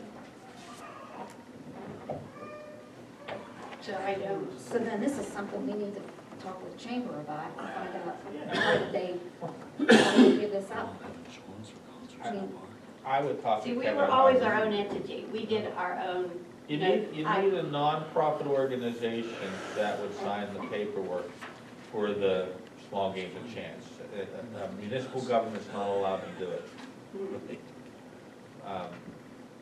The chamber did it years ago. I prepared all the documentation. Their license expired 2 years ago. Yeah, I mean, it's easy to get a new one, Yeah, well, that's what the trooper told me. He said it's no big but you need a deal. nonprofit to do it. And all you're doing is selling 50/50 tickets? Well, I wanted to sell a ticket. We were thinking about a $10 ticket to win 1,000. Okay? And so, and we wanted to start selling it now, so we have the time for that day to have it picked. So using the lottery number. So I don't understand the question about the insurance. So Kevin seems to think we're a carnival, and I said, we're not a carnival. Any of those events, if it's a borough-held event, which it would have to, it can't be both a borough event and a chamber event. It can't be a chamber event for the game of chance and then be a borough event. So the borough chamber would need to have a liability policy in place. Did the chamber have a liability According to policy in Kevin, place yeah. when the chamber was doing the? According to Kevin, yes. Because I can see how somebody could get hurt on one of those carnival rides. but we don't I don't have those. carnivals. Yeah, but all we're doing is selling a 50/50 ticket. Yeah. And there are booths, you have booths there with people selling their products or whatever. Vendors, and they all have their own insurances. Yeah, right. So, Is this something that can wait a couple weeks for, the workshop, so we can at least try to find a solution? Yeah. okay. I'll talk with Kevin tomorrow and find out what's going on. All right, sounds good. Okay. Thank you. Hey, Hey, real quick, Mike Forbeck, 624 Third Avenue. We talked about the cameras, and I heard the chief talk about the cameras. Dave met with, he's not here today, but he is a systems person for the Port Authority. He does cameras all the time.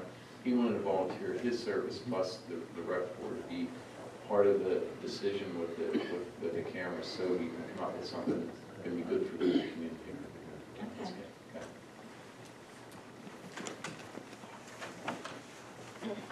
Vince Lowe at 53 Penn Street. Just had two things real quick.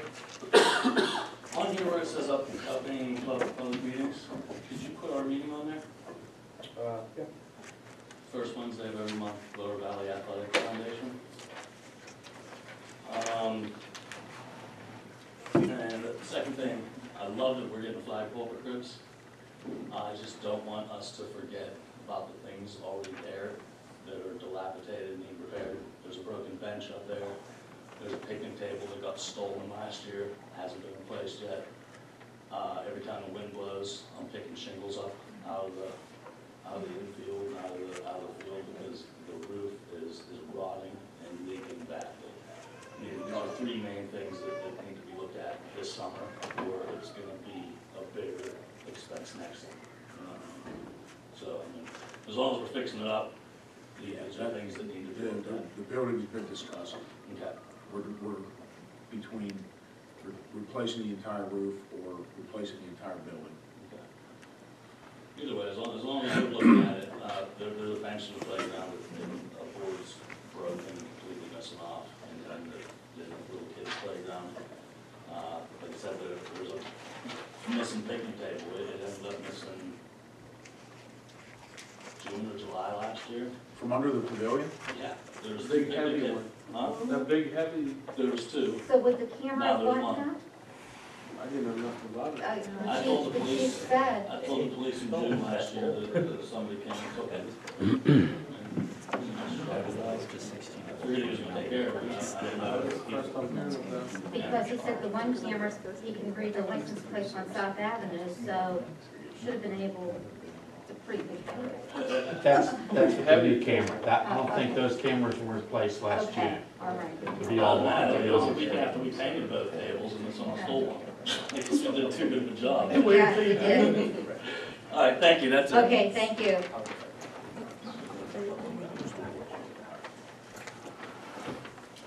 David Showalter, 440 North Avenue. A few months back, I had come up here regarding the alarm that went off at the fire station. I'd like to thank the chief of the fire, volunteer fire department, and council. Thank you for turning it off. Sleeping's been a lot better, and you know, when things go right, you say thank you. So, thank you. You're welcome, thank you. Thank you. Your little baby, she is so. Yeah, we got lucky on this one. Number 2, we'll see. We'll see. When she's a teenager, you're gonna want that siren back on. Yeah. To come home. You might see me in 11 years. It's a little baby doll.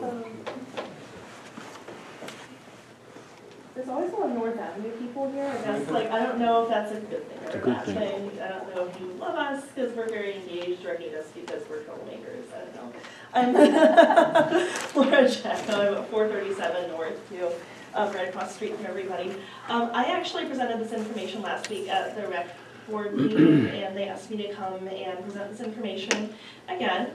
I volunteer with the Sierra Club, and I just wanted to let people know about there's going to be a hearing regarding some issues that I think are of concern to us locally. It's coming up on the 25th. It's regarding the Cheswick coal-fired power plant. Right now they're operating under an expired water pollution permit. Their permit expired back in 2012.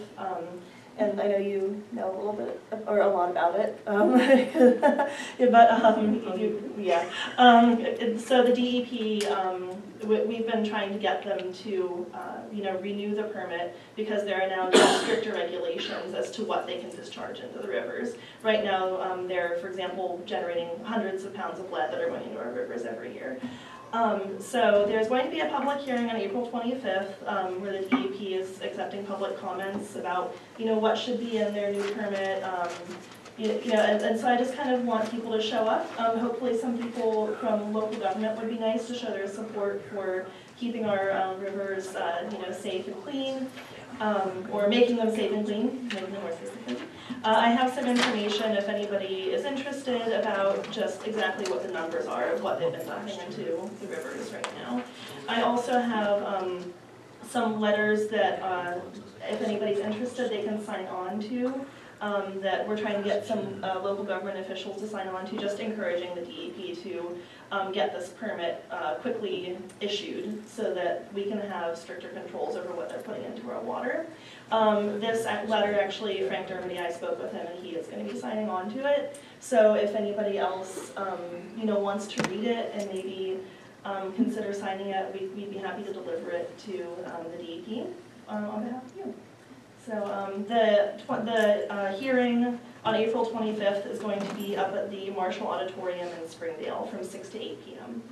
So if anybody has any questions on it, I'd be happy to answer. But otherwise, I was just hoping maybe we'd get some public officials to show up. What's your name again? Laura Jacka? And how can we get in touch with you? Sure. You can. I'll give you my number. It's just 412-526-9438. Or Bob. He has me on speed dial. Okay. He knows. All right. Yeah. Or you can email me. It's just my first name, Laura, and then C like cat, and then Jacko, JACKO @gmail.com. And I'd be happy to get you all the information. Do we have that information? Yeah. It's 6 to 8 p.m. So here's your. Yeah, I'd like some information. Yeah. I wonder what's coming out of those smokestacks. That's the next thing we're working on after this permit gets cleared. Thank you. Thank you.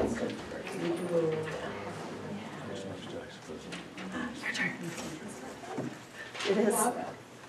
Yeah. Sorry to jump in. I'm Trish Redduck, Showalter at 440 North. I'm also Winnie's mom. I just had a couple of questions just for my own understanding about our new PR representative, Carrie. She's very lovely. I spoke to her earlier, and I'm sure she's super awesome at her job.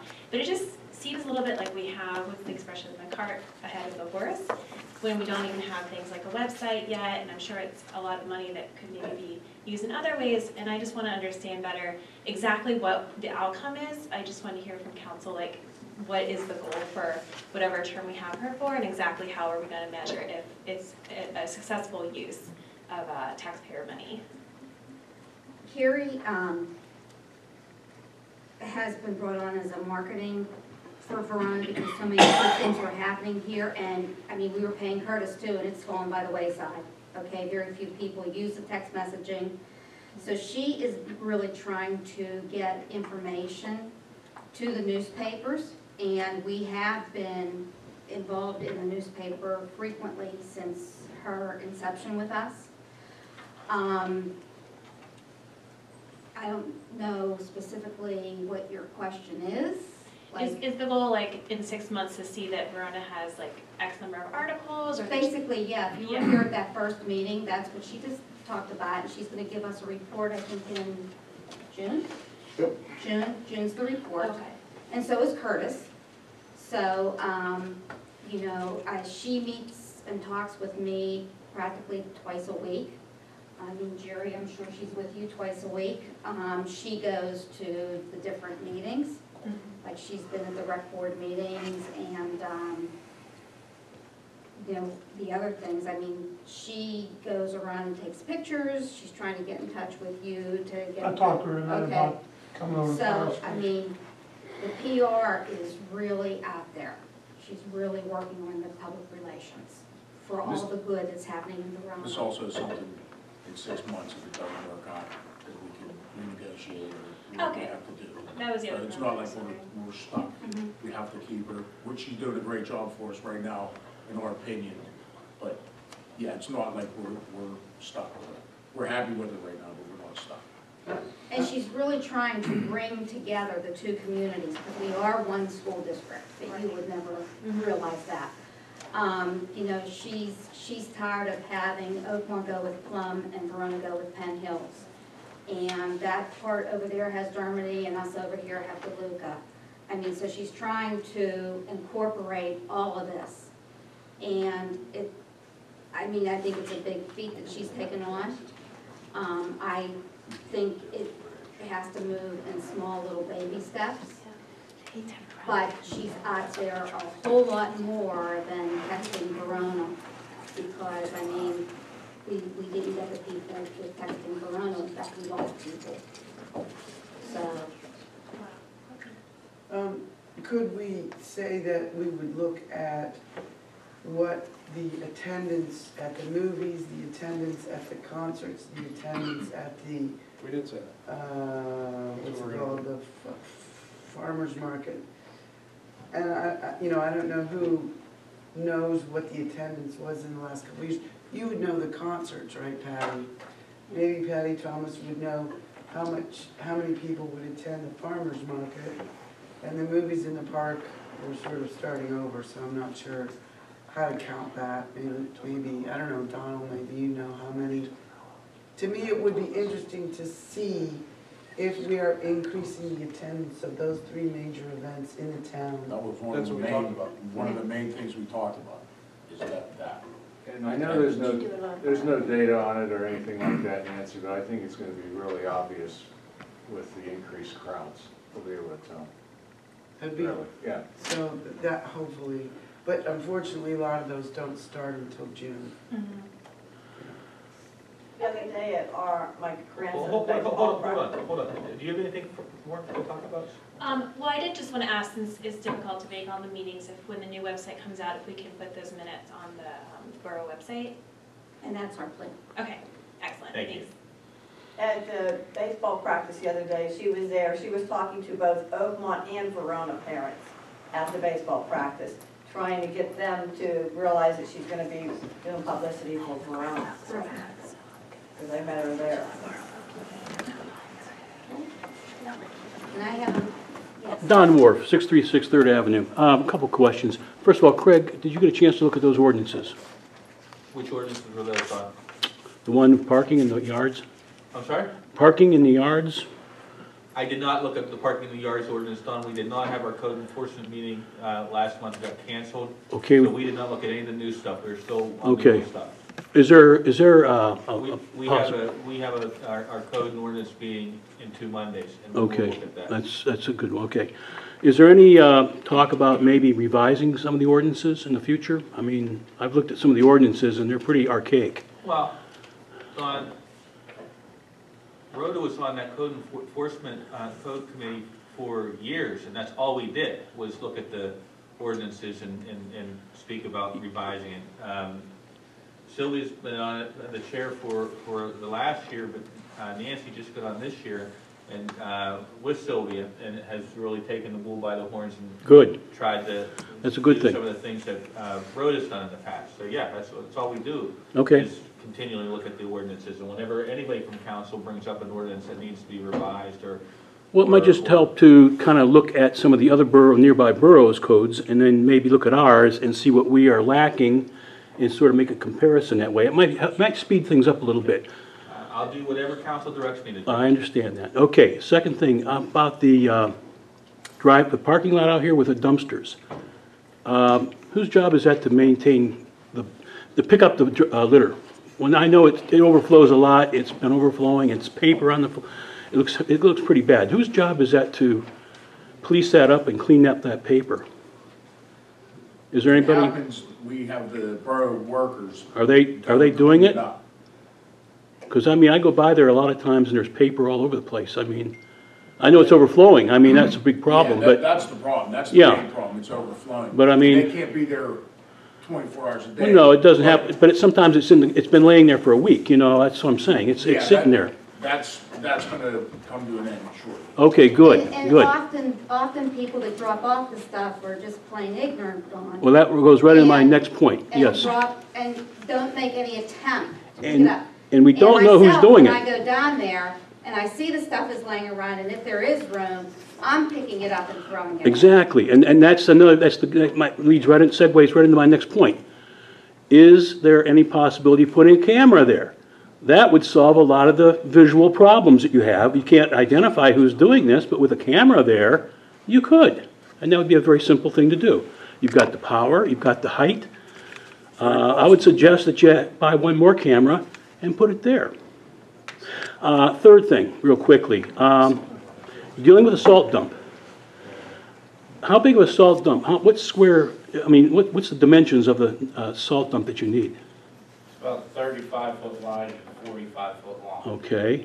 And approximately Is there 35 any foot high. possibility of raising that up? In other words, building a form, let's say a concrete form, and then filling it with stone or with fill or cement even? I think they did that down at the rowing club. They got a grant for it, I think, but that's what they used. They raised that thing up, and it's like a solid block of cement down there, as I understand. Is there any possibility, instead of revamping the one that we have, that's old stuff. I mean, that would make no sense to put money into an old dump site that we wanted to move it in the first place. It's out of compliance down there by the river. That's prime land for development or whatever it could be used for. It looks hideous. Putting it where it's supposed, putting it in this borough property there and building that up would be a lot cheaper, I believe. And you might be able to get grants for it because it is a small borough. It's in a flood zone, and you probably could, work out some kind of a grant problem. The problem with the property we were looking at is it's only 85 foot deep. So it would create a hazard with the ramp, backing the salt trucks up into. It wasn't feasible to build up the property. You looked into that, okay, that possibility. Yeah. Okay. It would have created a hazard for trying to back. Well, I really the salt hope that you trucks up. don't plan on putting it back where it's at. I think that would be a big mistake. I really think that we need that for other uses. That's my opinion. Thank you for listening. Have a nice day, everyone. Thank you. Hi, good evening. Christine McBride, 439 North Avenue. Hi, everybody. Hi, it's nice weather. The neighbors are out and fighting about parking on North Avenue. So can we get those just down before somebody, before somebody has a fist fight? And secondly, the groundhogs are back with their friends, so the animals are being fed again behind the house. Okay, you are being fed behind the house. Yeah, and they're very comfortable with human beings. So I'm sorry to be the bearer of bad news. I thought that was done. Me too. And they're very big. My dog ate one the other day. She ate it, really? Yeah, he got, or at least the groundhog had a really bad day. My son Dan said it bring it limped to away. enforcer's attention. I'm sorry? Did you bring it to our code enforcer's Well, attention? Well, no, I just came this Okay. evening from work. All right.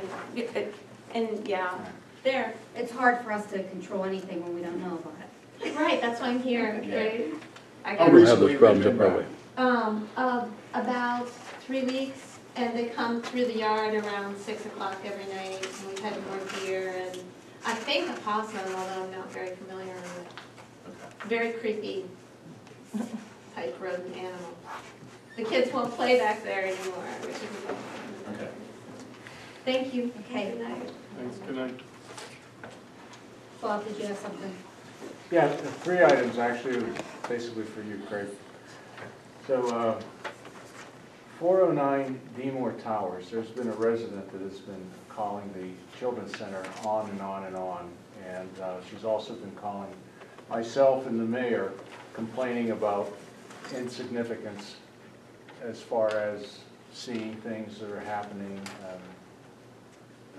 False accusations is what is going on there. So, How's this a borough issue? well, because I'd like for us to maybe possibly get together. It's a code issue, and I keep running over there to satisfy. What's the code violation? Is There's this something we there's should- not a code violation, but what I was gonna ask you if we could possibly do a letter, a cease and desist or something like that, or is Yeah, that but that's possible? what our meeting's for. That's what our meeting's for. All right. She's constantly calling me because the children's center, they're working there at 4 o'clock in the morning, and I tell her they're not. And there's trash, and there's this. She's constantly complaining to the borough. I've told her this is a civil suit, get an attorney, That's what I just and said. go It's to the not a borough magistrate. matter. I mean, we have a specific, a day of the month that we address code enforcement issues. That's, we'll talk about that. That's fine. Yeah. But I mean, this has been going on, and what I had suggested to Bob. Okay. From We're gonna do it. from what I'm hearing, it's not a borough issue.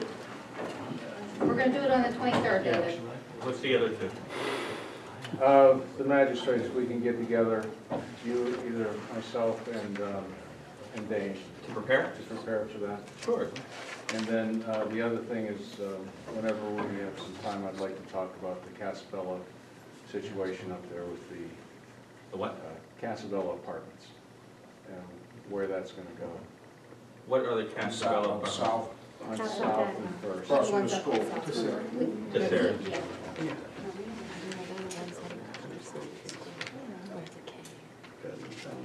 Yeah, nobody can provide us with the, I'll talk about later.